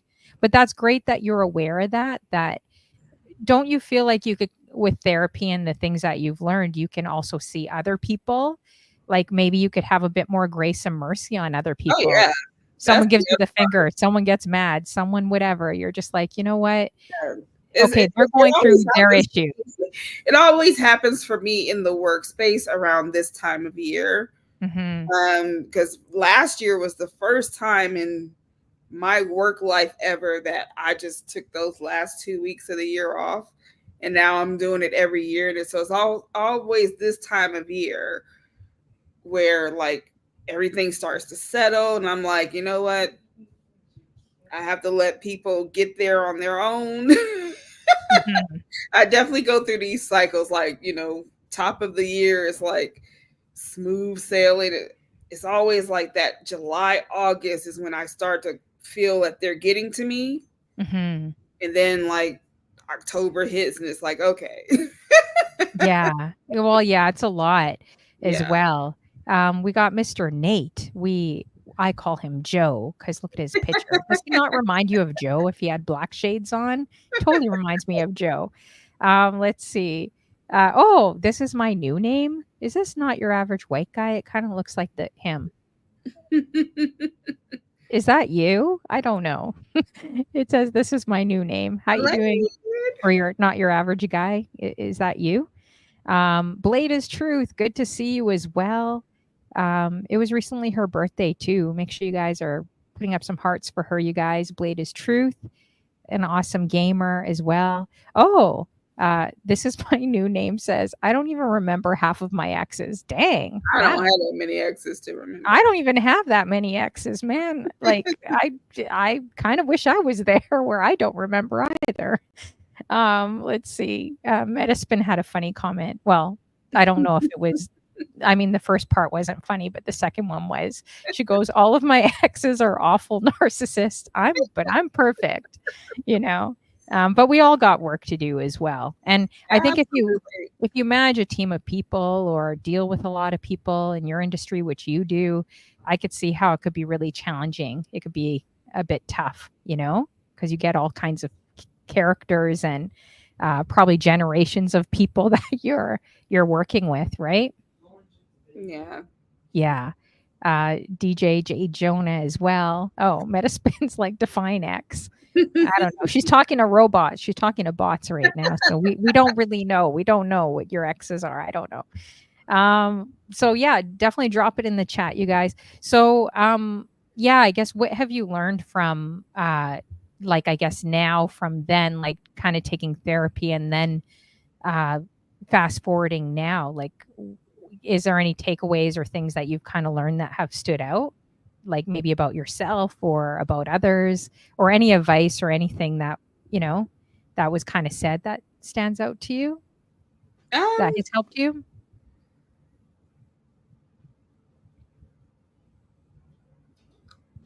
I just, I really tried to only have. I feel like, first of all, I feel like I now only attract genuine people, Mhm. except in the workplace, because you can't control who you work with.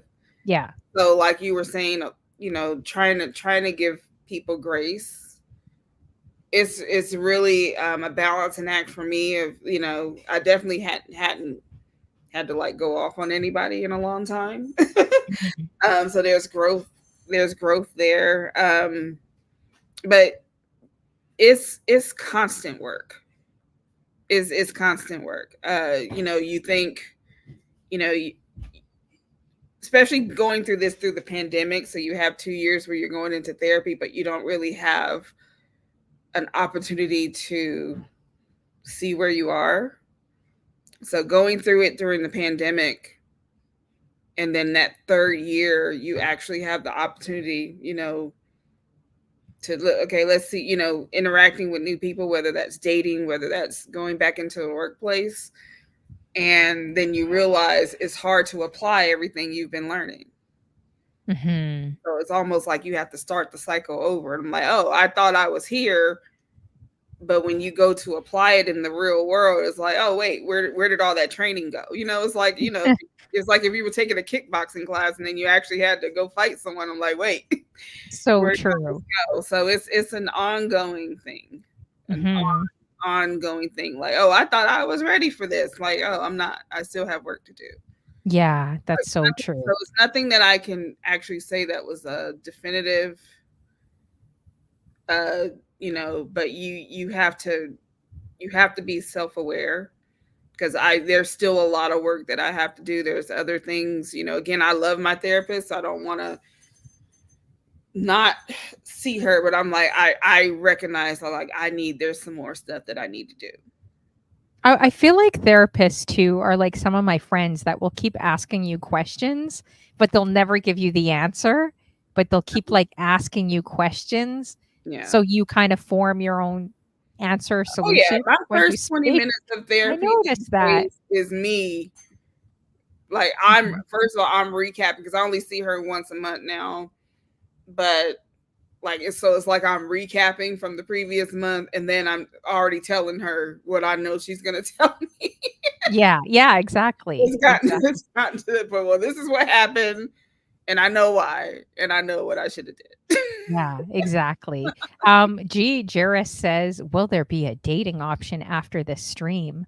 What do you mean? Like a dating option, like to Is he maybe referring to your? date Ebony? What do you mean? I'm trying to figure out your question. Is he?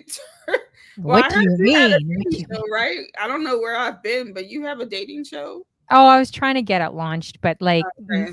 no offense, but I don't know if I don't want to say no one wants DJ Fresh. He was I shouldn't have said The Bachelor. That's my problem because all these women are like, he's a player. He's too short. He's too this. He's too that. Oh man, So it Fresh, sounds like that balloon popping show that I hate. yes, but it's hilarious because I think Fresh is actually a hilarious good I guy. think Like, I mean, and he acts all suave and the player, blah dating blah shows blah. But these he's days, I not. just think they're so mean spirited. No, they are. Yeah, I don't like reality TV as they as are, someone man. as someone who grew up like on the Real World when it was really real. Like, Yeah, I saw the pilot episode of the Real World. I don't like reality shows. However, yeah. during the pandemic, I did watch Married at First Sight. Oh, I do like that. That was the Yeah, I only like one that that one. I What kind of about got you into. should watch Rome to Love. You guys in the room would love Rome I to just Love. Like, I just feel like, number one, I feel like it's so hard to do it genuinely, because I think I started watching Married at First Sight at maybe season 5, mhm. and whatever season they got to our great city of Atlanta, is when I stopped watching, because I'm like, okay, these people are clearly just trying to get famous, Oh, like Love and Hip Hop and and Desperate so Housewives and all those I, shows. there was one dating show. So the comedian Kev on Stage, who he had his own streaming platform for a while, and his wife did like a genuine vetted dating show.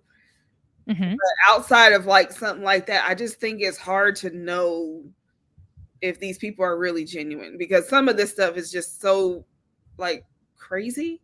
A lot of it's I think scripted, even 90 Day Fiance. Yeah. It is my guilty pleasure, though. I will admit, I do like watching some of the dating shows. I Meta, find it them was funny. crazy. Atlanta was And wild. it would be Atlanta, because that's It seems pretty wild. There's a lot of good-looking men in Atlanta too, but I don't know if they like someone like me, 'cause they like something different. probably But some, anyways, probably something different. yeah, but, there's when I went to Different Atlanta, from I was me like, and Meta. "Whoa, whoa, whoa." There's a lot of good-looking people in Atlanta. I noticed that when like good-looking, like pretty boys, and Who like other pretty boys. they usually say they don't. I remember talking to a few. They said they No, don't like, I've been women around. don't like us. I've been around a long time. My sister used to DJ at an alternate club, and yeah, they be fine. There was this one dude, and what's crazy, and this is, I don't think I've ever said this out loud. I'm actually be attracted to men who don't like me. Oh, you are attracted to men that don't like you? I dated someone back when I was 19 who liked to, different people. But yeah, I've seen a lot um in my time in Atlanta. Oh, yeah, I've heard And lots yeah, of different stories. it will I've be I've seen a few it things. will be a whole block of good-looking men, and none of them don't want anything I have to offer. Yeah, I've seen that. Like, I got some funny stories with Atlanta. Uh, very, very funny, I'm just, like, mind boggled because you see manly, like, really manly men, Oh like, yeah. look like 'Cause there's this Morris point. Chestnut or, I'll like, never forget Mr. this one T. guy. He was But like they a don't like us. They don't like me, that's for sure, you know? So, yeah, anyways. yeah, so that makes, that's another component of dating. But, Oh, Menace Princess. overall dating, it's just weird out here. You have like I've only seen clips of that Red Balloon show. I've never actually watched the show. I've only seen social media clips, and it's like I was like, okay, this is just mean at this point. No, it is mean, it really is, like, but you look at, I don't know if you watch Kendra G's show, I'm always hooked on it, like, she does, like, a huge single show that's, like, 1,000,000 people online, and the Mhm. characters and the people that come on, everyone's like, "I want 6 figures. I want him to be 6 feet. I want him to be like this." So, going back to DJ Fresh, it was hilarious because he's like, "Honey Flo, you're hurting my ego," because it was hard for me to find good quality contestants that were women for him. I couldn't believe how hard it was for me. I'm like, "Forget you I guys. would probably, if you wanted to try it again, I would probably go the anonymous route, and I Yes. don't think it has Yeah. anything to do with the candidate. Yeah. I think, and I'm only discovering this in the last year, because again, I keep my circle very small, and I kind of stay with my people, but it's a lot of drama out here. Mhm. There's a lot, like just in the last week, I've heard stuff about people. I'm like, I don't want to know that. Like, Yeah.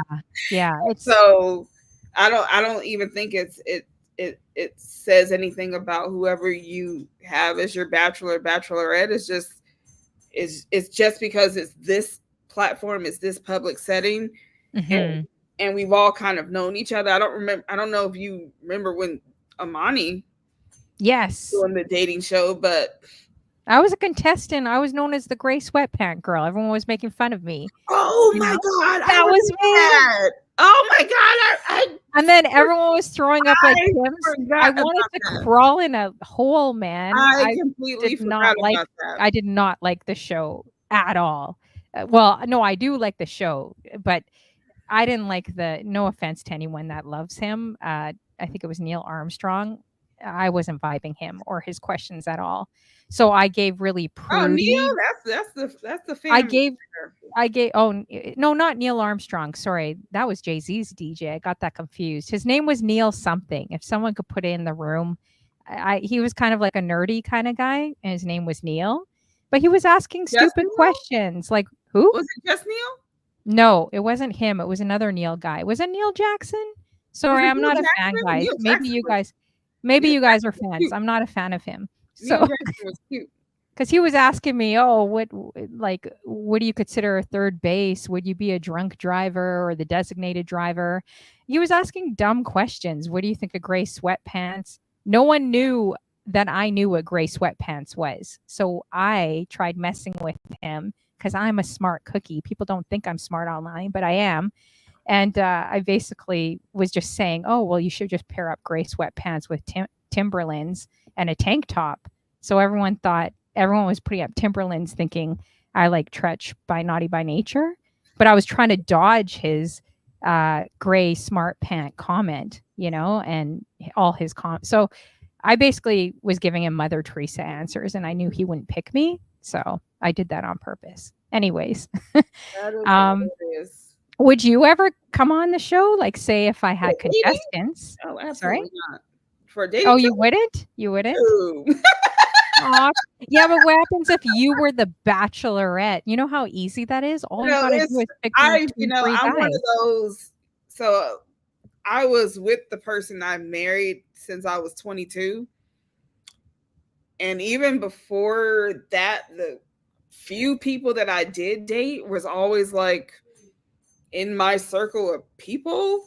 So I Yeah. don't like it's very hard to even think about dating, like actually meeting someone I don't know But at you dated a all. DJ. People can see you online. It Yeah. would be I think it would be so organic and normal, Oh my Like, goodness. think about it. Think about it. And if anyone wants to be a contestant for DJ Fresh, inbox me. He is a good guy. You guys, he's hilarious. He just puts on a persona. Come on, I see through all of it. But all the women are scared. They're like, no, honey Flo, he's a player. He's this and How did that. they even know that? Well, because they watch his show and he puts like baby oil. He's massaging his arms and putting it on. But I could see past it. He's just a joker. I bet if you got chaotic on there with his baby oil, they'd be lining up. Oh, chaotic would be lining up, but I'm pretty sure he's with someone, like that's so obvious. Chaotic's with someone. Come on, Oh, I guys. don't know. Is it? Oh yeah, it's so obvious. When You I tell guys you, are I so don't obvious. know. I Yeah. don't know. No, it's obvious. Think about it. Think about when these men are streaming. Think, ladies, when they're streaming. Even Kev G, I'm going to put him on the spot. I think Kev G's with someone too. Because look at his basement. You guys got to think about these things. I'm like a private eye. I know what's going on. Look at his basement. It's like super clean, super well put together. Kev G's always streaming on a Friday, Saturday night prime time where he could be going out if he were single. So I think he's dating. I think one of his mods is his wife in the room. But anyways, like, I don't know. I just find it funny or fun when these guys are like, put on that kind of persona. I'm like, they're married. I think Chaotic is. But yeah, Chaotic would have women lined up for him 300%. He's a good looking, he's Jodeci's background dancer. So that's probably why. Anyways, think about it before you say no, because I think you would be such a great, cute, like bachelorette. And I would find good quality guys for you. I I'm wouldn't. way too awkward. No, you're not. It's just easy. All you do is listen to their answers and then pick one of them. That's it. So anyways, we'll have to work on Ebony a little bit. How you doing, Candle Lady? Good to see you. So yeah, drop it in the chat if you guys have any questions. And now that I know who you dated, then I could kind of, I don't know if you want to kind of have an idea of who to look for you as well. Let's see. Oh, Jay Jarris says I auditioned for Jodeci. Oh, the janitor rules. How you doing, Diva929? She's driving as well. Funk Lore is She's like, you sure. heard her say, no, thank you. Okay, fine. I'll Oh leave my it. I'll leave goodness. it alone.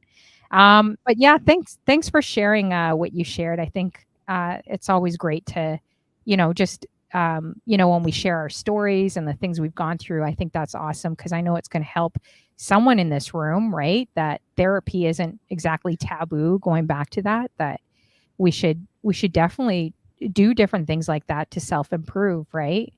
So yeah, Jay Jarrah says, thanks for being vulnerable. Thank And you don't for worry, guys. I asked. I try to not scare my guests too much. I was just going to stick to DJ music stuff today because I didn't want to scare Ebony too much, but she said she was open. So, we kind well, of went there. So, what would be on, so you said for DJing, I know we asked the question, your bucket list there too.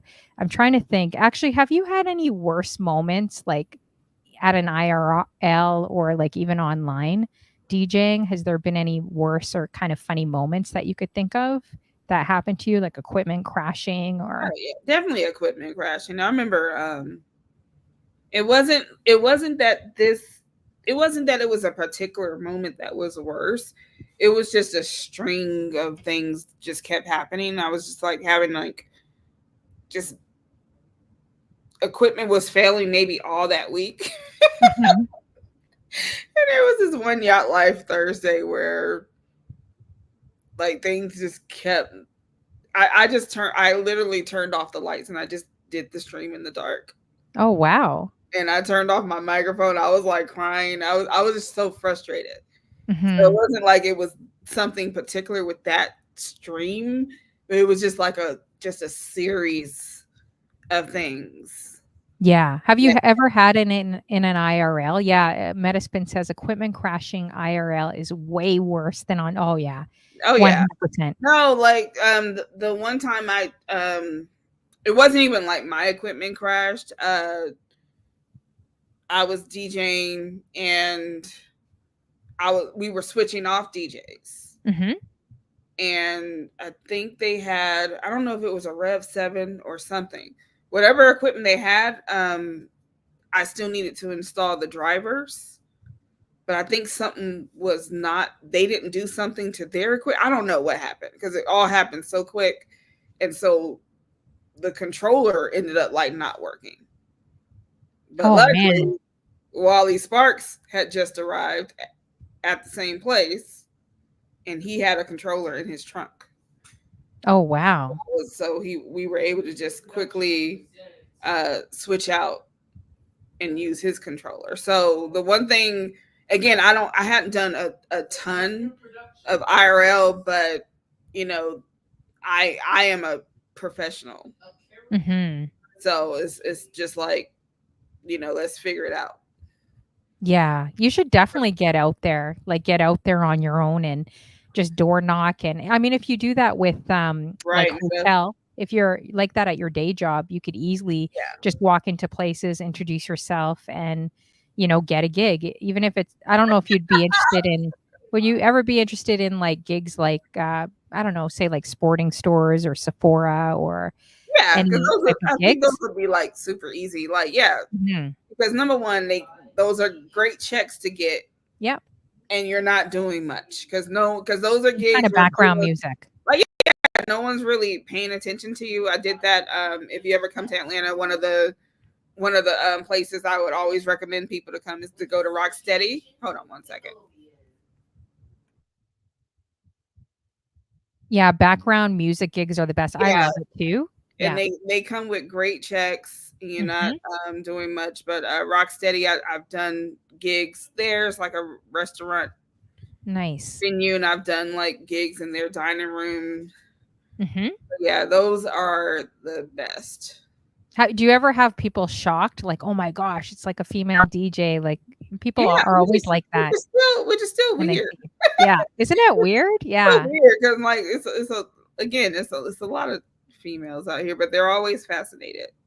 Yeah, they're always fascinated with what you do. What about like going into schools or like teaching other say kids or other people to maybe DJ? Um, yeah, it would be like smaller kids. Mhm. But I don't know where my teaching skills are. So, Hmm. so if I were to do it, it would probably be the little kids that can absorb Yeah, the most. exactly. Yeah. Yeah, yeah, you never know, right? There's so many different avenues you can go when it comes to DJing, Hmm. right? So, wow, I can't believe it's already 9 o'clock. Do you still have a few minutes too? I want to make sure I respect your time. Yeah. Yeah. Okay, guys. So if you have any questions for Ebony ATL, definitely drop them in the chat.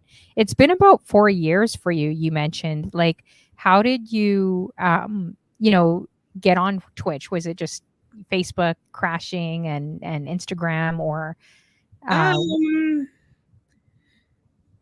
Yeah. Just pretty much like everyone else. So DJ, the thing about DJB, his priority is his radio station. mhm, So whatever platform is available, he's gonna be on that platform. So he got on Twitch. I think Wally, when he was working with, he was still doing one of Atlanta's premier events. They kind of brought that event to Twitch. I think that's when I first got on, and then I noticed Beezus was on. I was like, of course he's over here. So yeah, I just came on here and I started as just their default moderators mhm, over here, and then I joined like Shortcuts community early on, and then I was like given just a list of recommended DJs. I actually ended up finding DJ Get Live, who I had never heard of before Twitch, and he's like one of my absolute favorites. So I discovered him. So I just started like jumping in all these communities. Um, Kind of same way I was in high school, just a floater. NYC Dope was one that I was in all the time at the beginning.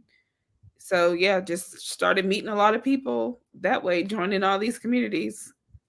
mhm. Nice. Have Absolutely, you yeah, absolutely no. I had no intention of ever streaming when I first got on Twitch. Wow. Yeah, it's crazy how it just evolves, right? Yeah.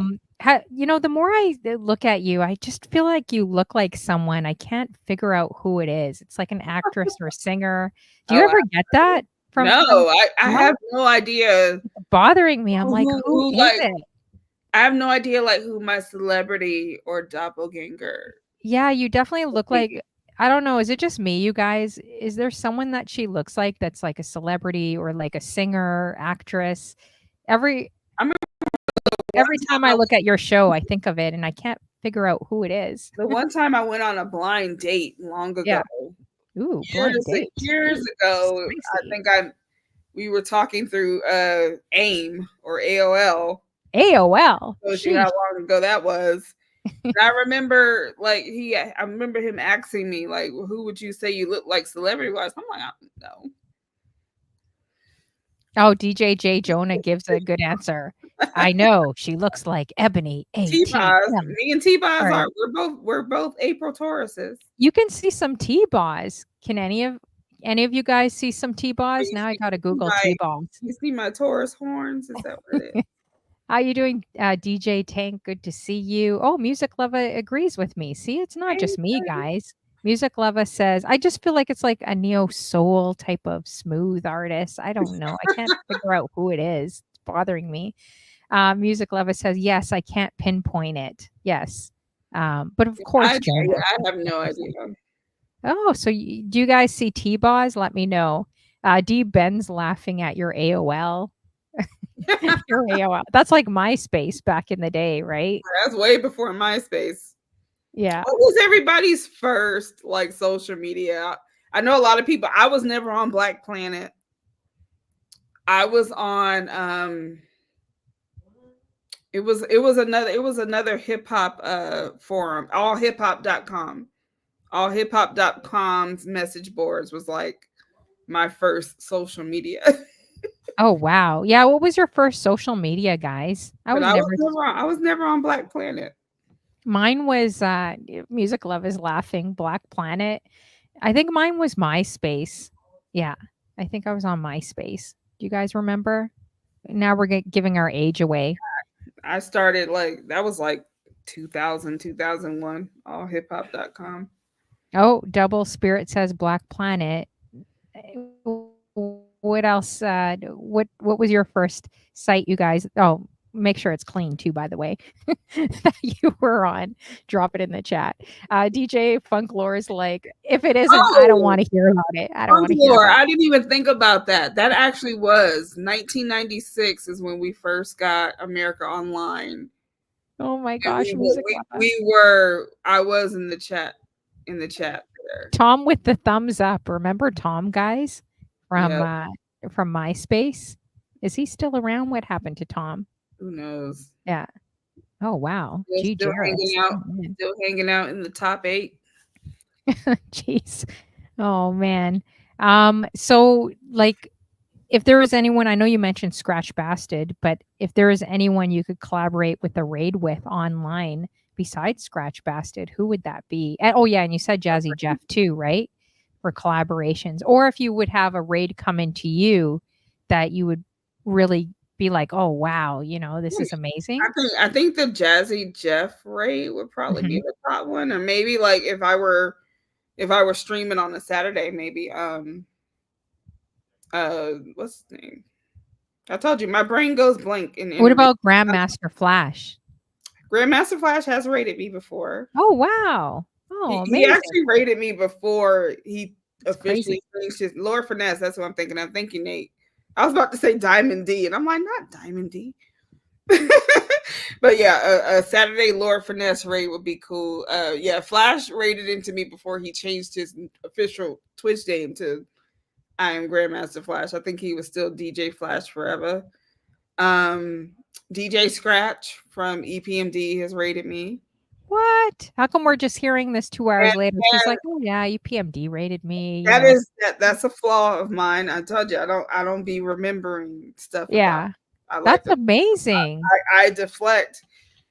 Yeah, and what was funny about the DJ Scratch raid is that I thought I knew who was behind it. So I Mhm. literally text my friend. I'm like, "Thank you," and he was like, "That had nothing to do with me." He's like, "Scratch wanted to raid you on his own." I was like, Wow. That's awesome. That's so good. Was there any time that you ever wanted to quit in the 4 years, like, being on Twitch, that you ever felt like, yeah, it's not really for me as much," or you're kinda, where you just kinda felt like, I just kinda wanna quit um, or I don't stop think for a I don't bit? think I don't think I ever went through wanting to quit. If I need a break, I just take a break. If I don't want to stream, I Okay. just don't stream. Okay, that's It's, good. it's, Yeah. it's never been I'm not doing this anymore. It's just like I don't feel like it, so I'm not. Yeah, no, that's good. That's good. And that helps other streamers too, right? Because Yeah, I think last time I asked that question, every streamer in the room said yes, at one point they wanted to. So it just shows that everyone is pretty human, right? Like you go through ups yeah. and downs streaming as DJ well. Tank has rated into me, I believe. Oh, who was it? DJ Tank. Oh, DJ Tank. Yeah, says that. Wow, look at that. DJ DJ J Jonah has rated into What me. about T-Pain? Who do you feel Oh, T-Pain rated you? if he raids, I feel like T Pain doesn't raid out, but if he does, it's Mhm. probably to other gamers. No, you never know. Spin has rated. Yeah, we always like Metaspin as says she far as did. raids go, yeah, we always try to, at least at this point in Twitch, Mhm. we try to help out the fam. So like typically I'm streaming Wednesdays around this time. I Mhm. probably won't get back on that unless I have a couple of raids on Wednesdays coming up, but like I'll be on and then I know Tank is coming on, or if I know, on Fridays, if I know, Hippame is going on, we always try to support. For sure. Yeah. If you're on Wednesdays, I'll definitely look out for you to rate in as well, like rate into you. Do you have any like future plans for Twitch or what you like do you want to, do the partner thing? Like how do you feel about being on Twitch? Do you think you're going to be on here for the long haul too? I think Cuz you're so doing well. because I like the outlet. Especially with me literally ending my weekly radio show in 2 weeks. Um yeah, I'm definitely gonna need the outlet. Mhm. As far as like a partner thing goes, sure.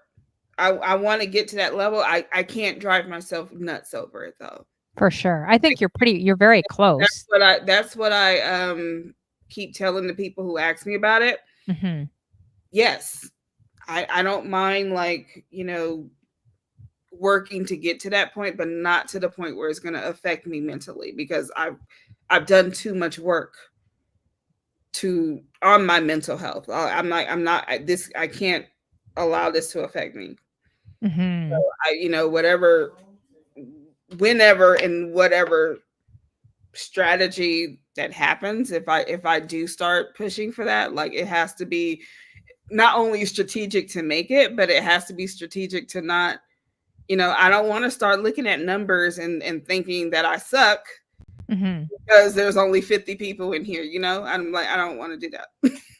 Mhm. Dang, I would be quite excited if I had 50 people. So, I think it's all perspective, I think, you know what I mean? And I think sometimes, um, that's the crazy thing with social media is you never seem to be, and I know it's with celebrities and all that, they never seem to be happy with you know what I mean? They could have, okay, they go from 5,000 to 10,000 to a million to 12 million. Like when's that happy state gonna be, right? Right, because you look at, if Scratch Bassett is live Mhm. and he has 600 people in the room, that's actually considered low for him. Mhm. It's like, we're Yes. Yeah, I totally agree with what Metaspin said as well. Looking at numbers can take you out of your gratitude for the people who do show up. And another exactly. thing, yeah, exactly. Like, and it's interesting because it doesn't matter how big or how small you are. It's like I kind of feel like this whole you go down a rabbit hole, like you're constantly spinning, right? Like when I interviewed Jay Chalet, her 90s video, everyone knows Jay Chalet, her 90s video went viral to 12 million people. And then boom, now in an instant, she's at like a million or 2 million people, right? Just from that 12 million viral video that was like a lottery pick with the algorithm that just kept spinning too. And she said it could be social media. She definitely got a love hate relationship with, right? Because it's like even if you have a lot, then it's a lot to maintain, or Yeah. you feel that pressure. You have to go out there and create content when you want to be off social media. You don't want to be on it, right? So, Thank you, Tank. yeah, I think it's just being happy in I guess every season and moment you're in, right? And maybe turning off the viewing tab, the number tab. But you're going to get there. Like you'll definitely get there cuz you have full rooms all the time, you know? So, Yeah. yeah. Let's see. DJ Tank says Ebony is consistent. She's grown so much from when I first encountered her. People don't realize how different it is being on here, but she cares about the music and her vibe. Yeah, and that definitely shows in all the shows that she does, right? Do you prefer do you prefer streaming or more radio, being like behind the camera and doing radio? Or uh, do you like being in front of the camera and streaming here? I mean, I like streaming because it's there is that instant gratification, right? When people respond. Now, early on, before Twitch, when I would have my radio show, we used to be on, DJB had a chat room, Mhm. or still has a chat room, rather, still has a chat room connected to Fresh Radio. So people would actually gather in the chat room while my show is playing. Oh, nice. And we would, and other people's shows as well. So, there is that instant gratification component of people appreciating what you play in real time. So that's the cool thing about streaming. Mhm. So true. Yeah. So make sure for the one person that doesn't know Ebony ATL, make sure you guys are adding her. Her link is right here as well. Make sure you guys definitely add her, support her. too. Why don't you mention again, the shows that you do and when you're on, or anything else you'd like to market to? So my 2 weekly streams that I'm trying to stay consistent on is, again, Wednesday. I'm only on Wednesday at 7, but I just got back from vacation and running a conference, so I'm gonna rest for a little bit. Friday Night 80s is also Friday at 7.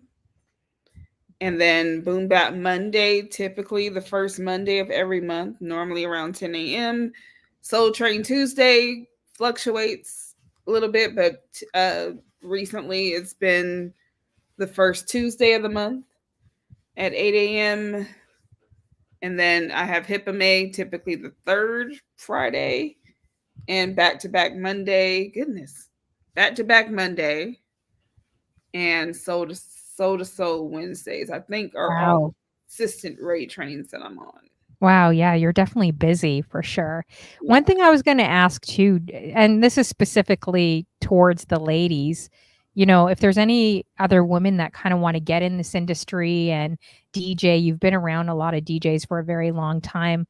Like, what advice would you have specifically for the women that want to get like into this industry and start DJing and kind of doing what you're doing as well? Hone your skills.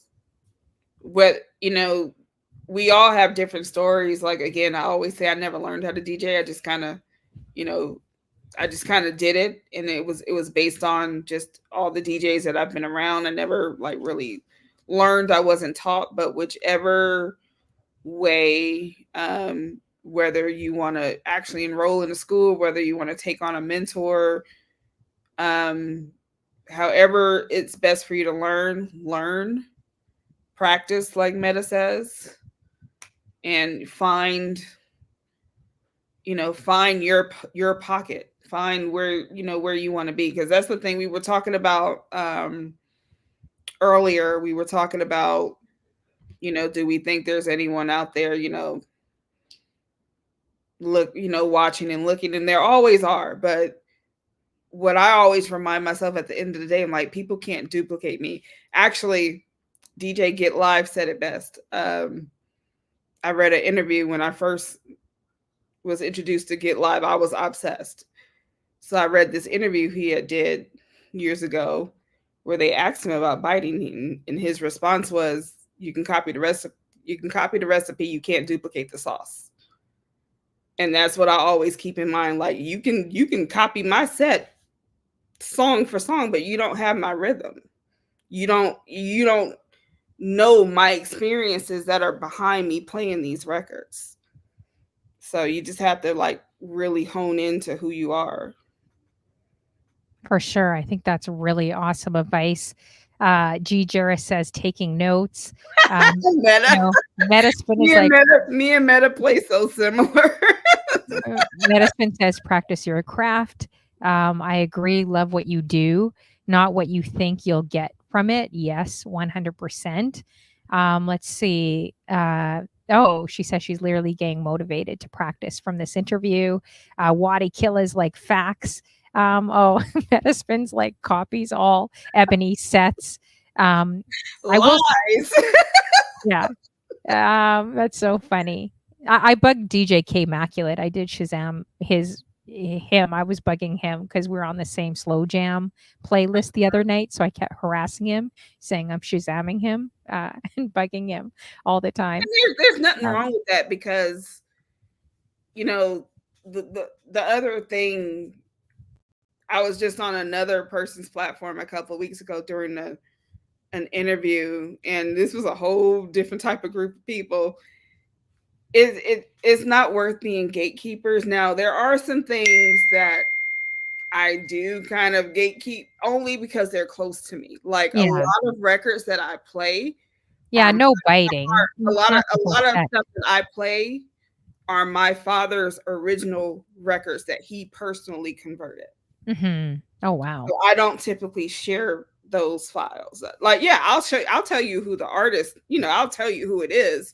Yeah. I don't actually share those files just because those are near and dear to me. And those are, like my dad. Of course. Yeah.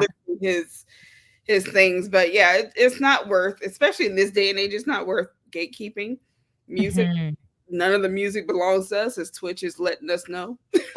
Yeah, exactly. Some Um, DJs could go overboard about it. It's like, dude, I was only asking about one song, not like your whole playlist. Like, really? so I mean, But but I I do come from a being around the DJs I've been around. I do come from that no biting type of era. yeah, for But sure. I'm like, Definitely. Yeah. I'm like in and out of that. Yeah. So I remember like that there was this one record that B played, and I remember it being on a mixtape that my dad had when I was younger. And I was like, damn it. I was like, I would have loved to have been the one to play this record and get that reaction that he got, because everybody was like, whoa. And it was on vinyl. Mhm. So yeah, Wow.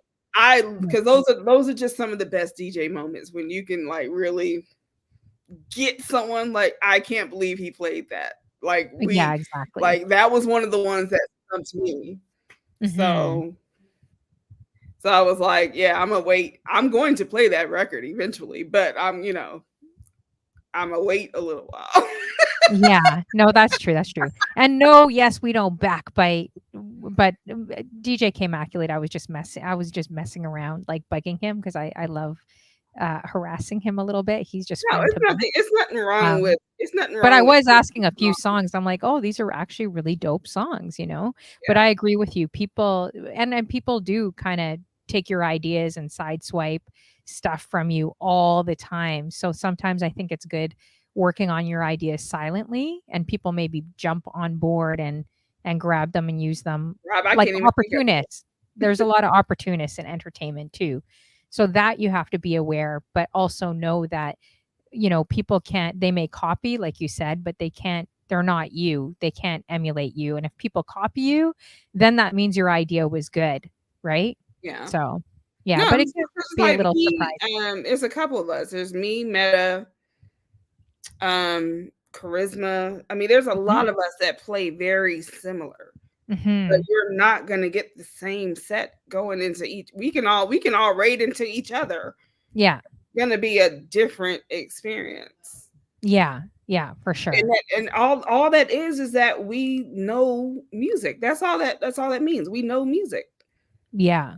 That's very, very true. Yeah.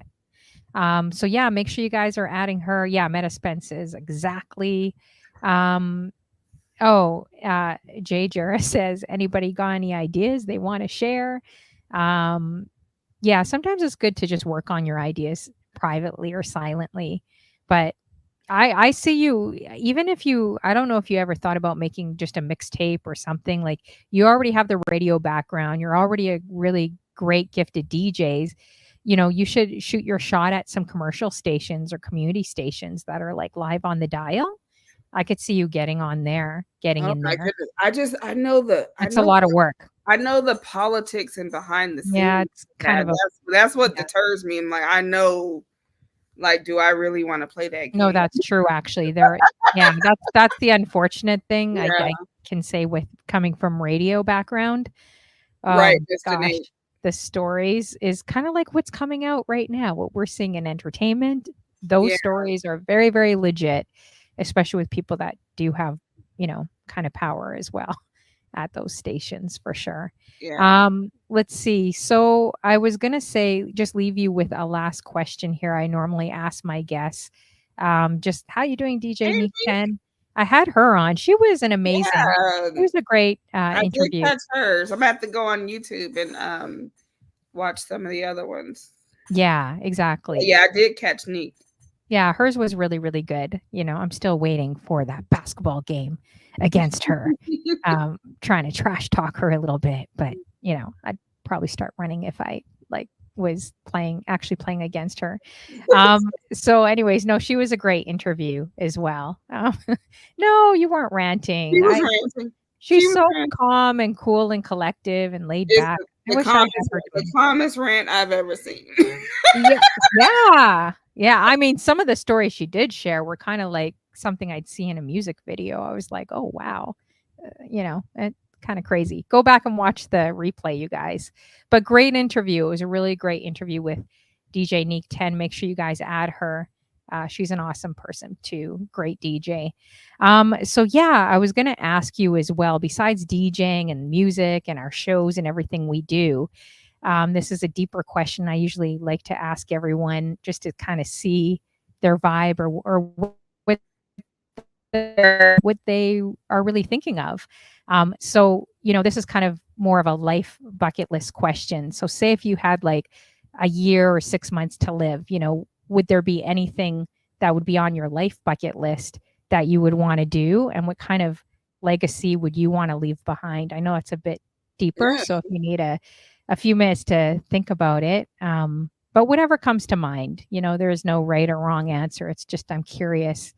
Uh, it gives people time to think about what they want to do with even the limited time that we have here, Kind of what I'm starting to do more now, travel. I always joke that I'm gonna retire in a cottage in Switzerland. Oh, wow.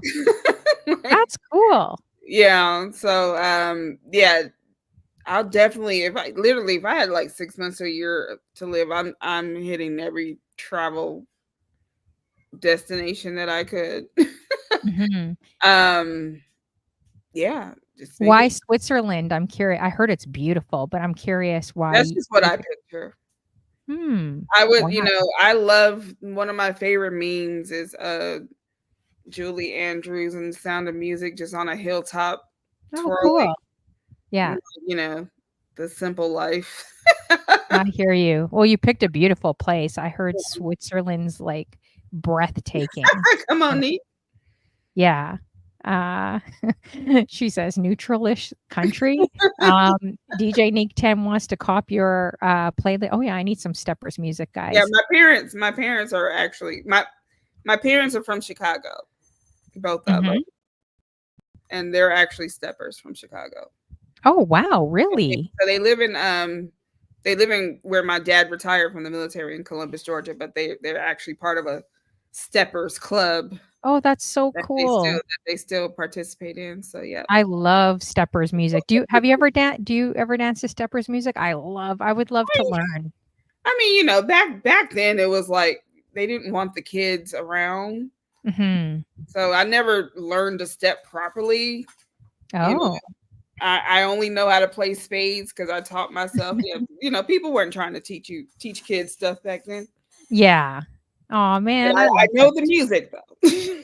Oh, that's awesome. Yeah, I do love the music, Steppers. Jonah, I mean, he's out of Chicago. Like Steppers is in his blood. And I think if you're from Ohio or Detroit or especially Atlanta, I would assume they would play Steppers out there, right? Music? Yeah. Do you guys like have your snakeskin shoes on, gator shoes with the fedora? I love that, man. I went to Texas and everyone was wearing the gator, and I was stepping on this 80-year-old's like Well, there's a gator shoes. club here, Medica. My parents come up here for their first Fridays stepper. So Oh, I think it's still based out of Chicago. It might be like Chicago steppers in Atlanta or something. I don't know. for sure. Okay, Jonah, if we ever hit Chicago, I want to go to a Steppers event. You got to bring me to a Steppers event. Oh, Metaspin says Atlanta not so much. That's interesting. It's not a culture here. Yeah. So Yeah. Atlanta's more Atlanta's more of the skating rinks. Oh, yes. Okay. So I can see that. there's not an Atlanta stepping culture here, but I mean Mhm. yeah, but Oh, shakedown? but again, there's a lot of transplants here, so Oh, yeah, for sure. Awesome. Do you remember Apache Cafe back in the day? I used to always go absolutely. there. I call And it yin yang. is it still around or no? It used to be yin yang. Oh, that's Yeah, where I met like I yeah, spent a lot of time there. we could have, who knows, we could have crossed paths back in the day and didn't even know. Like I used to always go to Apache Cafe when I visited there, and that's how I met Rudy Francisco that's blown up now, and Yeah. all kinds of cool people that were just loved music, right? Apache Cafe was definitely the spot, I thought. Yeah. Mhm. That's awesome. Well, I want to thank you so much for sticking around. I know it's been 2.5 hours Okay. as well. I really appreciate. I worked from home, so I had a nap today. Oh, okay, good. I did not have a nap. I should have had a nap. I should have had a nap. But yeah, and I want to thank everyone that's come through as well. Make sure you guys are adding Ebony ATL. She does really great shows. She's killing it on Twitch. We got to do what we can to support her, and hopefully the next step is for her to be partner as well. Definitely rooting for you, and I know your show's just going to Guys. continue to grow. Yeah, I'm not mad. I tell, the people that I do have around me, that kind of ask me about it. I'm not mad at my numbers. Like, no, they're not necessarily partner numbers, but I'm proud of the growth, I especially think they're pretty good. for a little pocket like 80s. Not everybody wants to listen to 80s all the time, and there's more. Mhm. I do 80s on Friday. Chaotic does 80s on Wednesday. Remark Mhm. does 80s on Monday. I mean, there's a lot out there, so I'm not mad at it. I'm super proud of where it is, especially like with without getting any raids. Mhm. I agree, DJ Neek 10. She's being modest. I agree totally. But keep that though. It's always good to be humble and show humility in this industry because we know how entertainment can be. Yeah, And shout out to the moderator, super mod, double spirit. yes, all the mods like helping all the time. Jonah, the Skrillextina on my show, and so I mean, we can't cover your jobs. It's you guys are all like power mods on the I show. know they do so much more than I was doing as a They mod. do. Yeah, and I feel lost when they're not there. I'm like, "Oh my gosh, what do I do?" So yeah. Oh, Double Spirit says you make it easy. I Thank you, Funklore. We appreciate you too. mean, it's not. We of course we do what we can for the mods, but it's like not a paid position. And if you guys listen to Ebony ATL streams, and I know you guys do in this chat, Thank you, music lover. drop a nice note for her, like what's something that you like about her show Oh or my gosh, herself or her streams. That I way don't she have to do that. Yeah, that way she could go, my love language is words of affirmation, so I'm nice and cheesy like that. So drop guys in the chat, um, if you can, just spend the next couple minutes. I'll give you guys a few minutes. Drop what you love about Ebony or her shows or what she does, and she'll be able to go back and catch the replay and see Oh, some of these messages for her as well. Because we definitely want to toast people, definitely while they're here as well, like toast people and appreciate them what they do, right? I know Jonah says the blends. Funklore again says your blends are ridiculous. Yeah, so drop it in the chat, you guys, if you can. Put up some messages, what you appreciate about her show. Hey, Jay Jonah. Oh, Metaspin says she loves rocking. Love the rock you get when you get into the zone.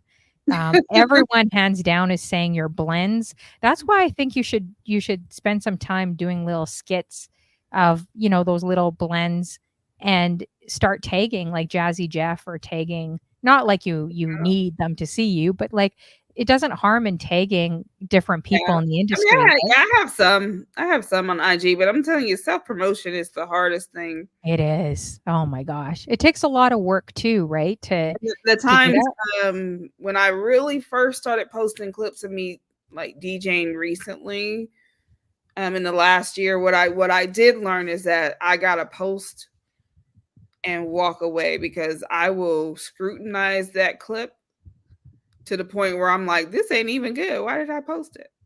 Yeah, just don't. Just post and don't look at it. Yeah, don't look at that's one thing that I remember Jay Chalet saying. She says she doesn't look at any of her clips she posts. She'll just post them, boom, and moves on. She says she will not look at a clip of herself. Thank you, So Miss it's Kate. kind of funny looking back years prior at your first start. Like it is kind of funny, but it Yeah. is true. It is true. Like, but everyone's like that. So it's just like if you know that everyone is feeling those things and feeling insecurities or this and that, then you realize it doesn't matter how big or small you are. Like, we all go through this as streamers together, right? I So learned that early on too. I forgot who. It may have been Amani when he was doing his interviews early, and I remember Mark Oxford said every stream he wonders if people are going to show up. exactly. And look at the guy; he's got a few hundred Yeah, I was every like, oh show, well, right? if he feels that way. Yeah, I think the key is just to be consistent. Like, even starting from scratch, he's mentioned and been so open about his story, and I'm Oh, like, starting from scratch. That's he's a another musical one. That's genius. Yeah, that's he's a another legend I've become friends with. Like, yeah, he's a musical genius, and he's packed out arenas. Like, I've yeah, been that watching he videos. came down here because I never miss a Russell Peters show Mhm. ever. And the last time Russell Peters came here, starting from scratch, like I just went to the show, and I told Awesome. him I was going to the show, but I'm not that girl. Hey, I'm coming to. But yeah, he invited me backstage, and I met Oh, all cool. kinds of legends. Mhm. Oh yeah, he's another one. But again, I like him because of his human side, not just because he's a famous DJ. Yeah, for sure. And I mean, I think he's always been that way ever since. I mean, he's a veteran here, guys, in Toronto, Ontario, like a musical genius. But like since I was, I think, 13, 14, watched his career go and just keep going up, right? But he also put in a lot of hard work, like the Scratch Bastards, like they've all put in. So they Mhm. deserve everything that Yeah, they're getting because they live, breathe music, right? So yeah, I don't know, but he even talks about feeling insecure or dealing with anxiety, or just like mhm. how he felt like he had the crappiest show or did horrible and walked off stage, but yet everyone was cheering. Yeah.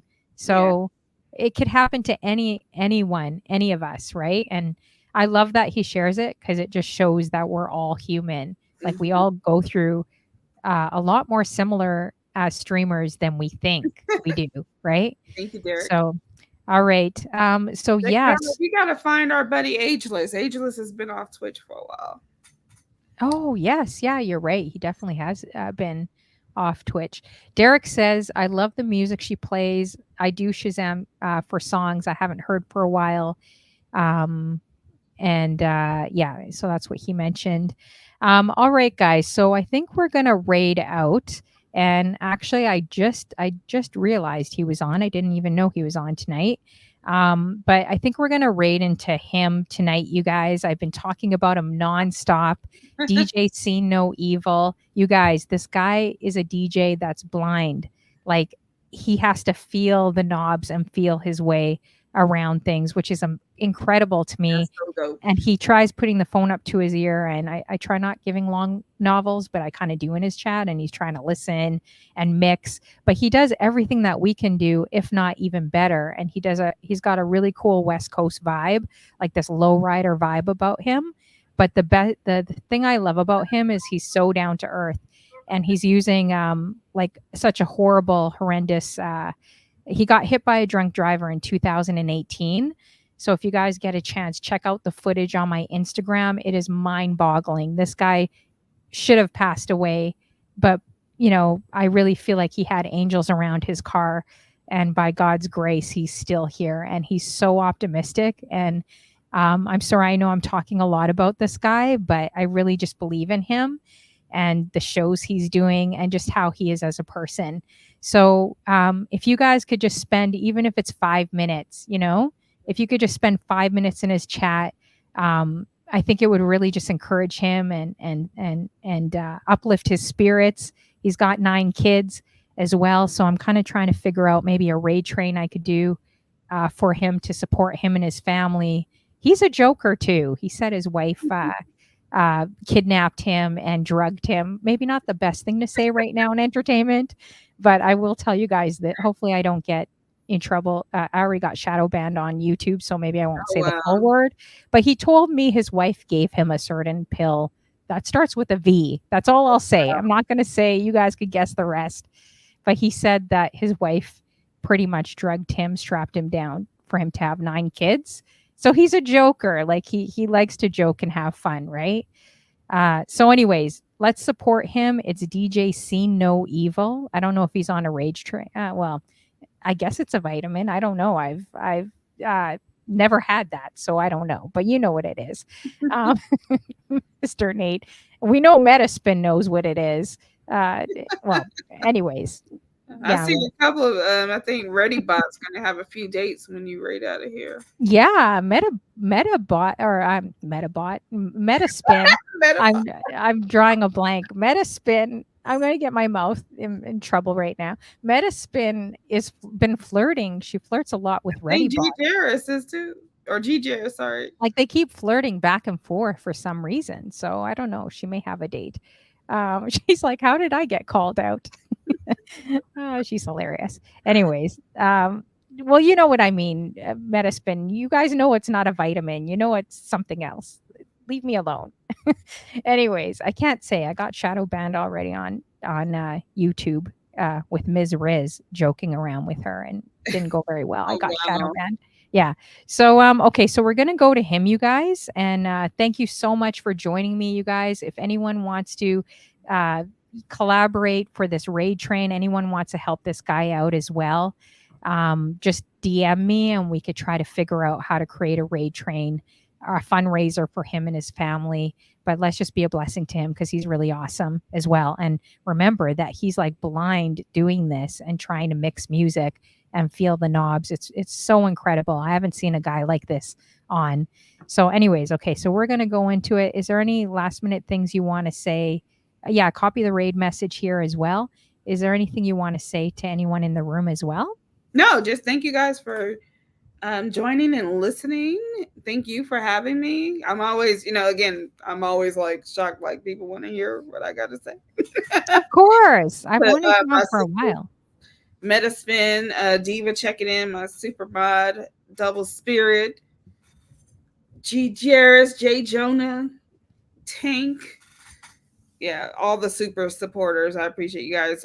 I meant to call Hobbs out because Hobbs is either learning or wants to learn to DJ, so we might have to start putting pressure on her. Okay, nice. Awesome. All You right. too, Ready Bot. Appreciate you. Yeah, this Ready Bot, I don't know. The more you talk to it, the more it knows more about you. So it's going to get AI's getting more intelligent, you know. Blade, thank you. Thank you guys. Metaspin, Blade is True. Thank you again for coming on my show, Ebony ATL. And Thank you I for wish you having the me. best. Yeah, as well. Blade is Truth, Hobbs, G. Jarris, DJJ Jonah. Thank you so much for helping me today and always helping me as well. Let's see. Mr. Nate, Appreciate your aka peak. Joe. Yes. Everyone else in the building. Derek. Let's see. DJ Neek 10, Music Lover. Who else? I'm sure I'm missing people. Double Spirit, Mariposa. Thank you guys so much for coming through. DJ Funklore. Oh yeah, shout out to Funklore too. Yeah, Lawanda. he's super dope. Oh, DJ Queen, I just saw in the building too. Good to see you as well. Big Rob, I think I missed you. And yeah, so definitely check out this guy. Follow him, you guys. Lawanda, I see you. Oh, did that raid go through? Let's see here. Did I do that right, guys? DJ See No Evil. Let's see. Oh, shoot. See, this is why I can't make it as a mod. I think I did a shout out for him. And then I think I raided in his room accidentally. See, this is why I would never make it. I props to all the mods. You guys know what you're doing. I don't. All right. Let's see here. Let's see if this works. Okay, perfect. All right, we're raiding out now, guys. Oh man, I probably would raid vitamin. See what I mean? I start stuttering and stumbling, and then I forget. That's why I don't do interviews all the time because I've raided in other rooms. Like I'll go in his room, grab his, type in his name in his chat room, and then I'll raid in. You know, like raid in their room accidentally instead of mine. That's happened too. Metaspin raid vitamin. Oh my gosh. I'm never going to hear the end of this like gray sweatpants Oh my on a Manu goodness. show. I'll never hear the end of it from Metaspin. Let's see. Yeah, we don't want to rate that, but you guys can ask him. You guys could ask him about the vitamin in his room. He'll get a good laugh at that. He'll probably share the story with him and his wife. All right, so I think it's almost going through, you guys. We got D Benny as well. Thanks for coming through. G Jairus. Let's see. Oh, your race sweatpants next week. Okay, we're gonna have to go to your stream, G Jairus, and see. Make sure you pair it up with the tank top and like Timberlands as well. Oh, gray sweats and a black tank top. A white tank top. White tank top's gotta look crisp, like DJ Neek 10. She's got like 100 tanks, like fitted tanks. All right, so I think it just rated out. I'm gonna try to re-rate again because sometimes it misses people. So you guys make sure you go to DJ C No Evil 209, a blind DJ, really incredible guy. So definitely follow him, check out his show, and support. All right, so I think that did raid. Okay, perfect. Sounds good. Thank you so much. Yeah, thank you again for sticking around, and and I'll definitely see you in these Twitch streets. Yeah, on sure. Your show. I'm gonna go check out some replays on YouTube. Yeah, for sure. All right. Okay. Take All care. right, Have a great night. All right. See ya. See you guys. See you in his room as well. Take care, you guys.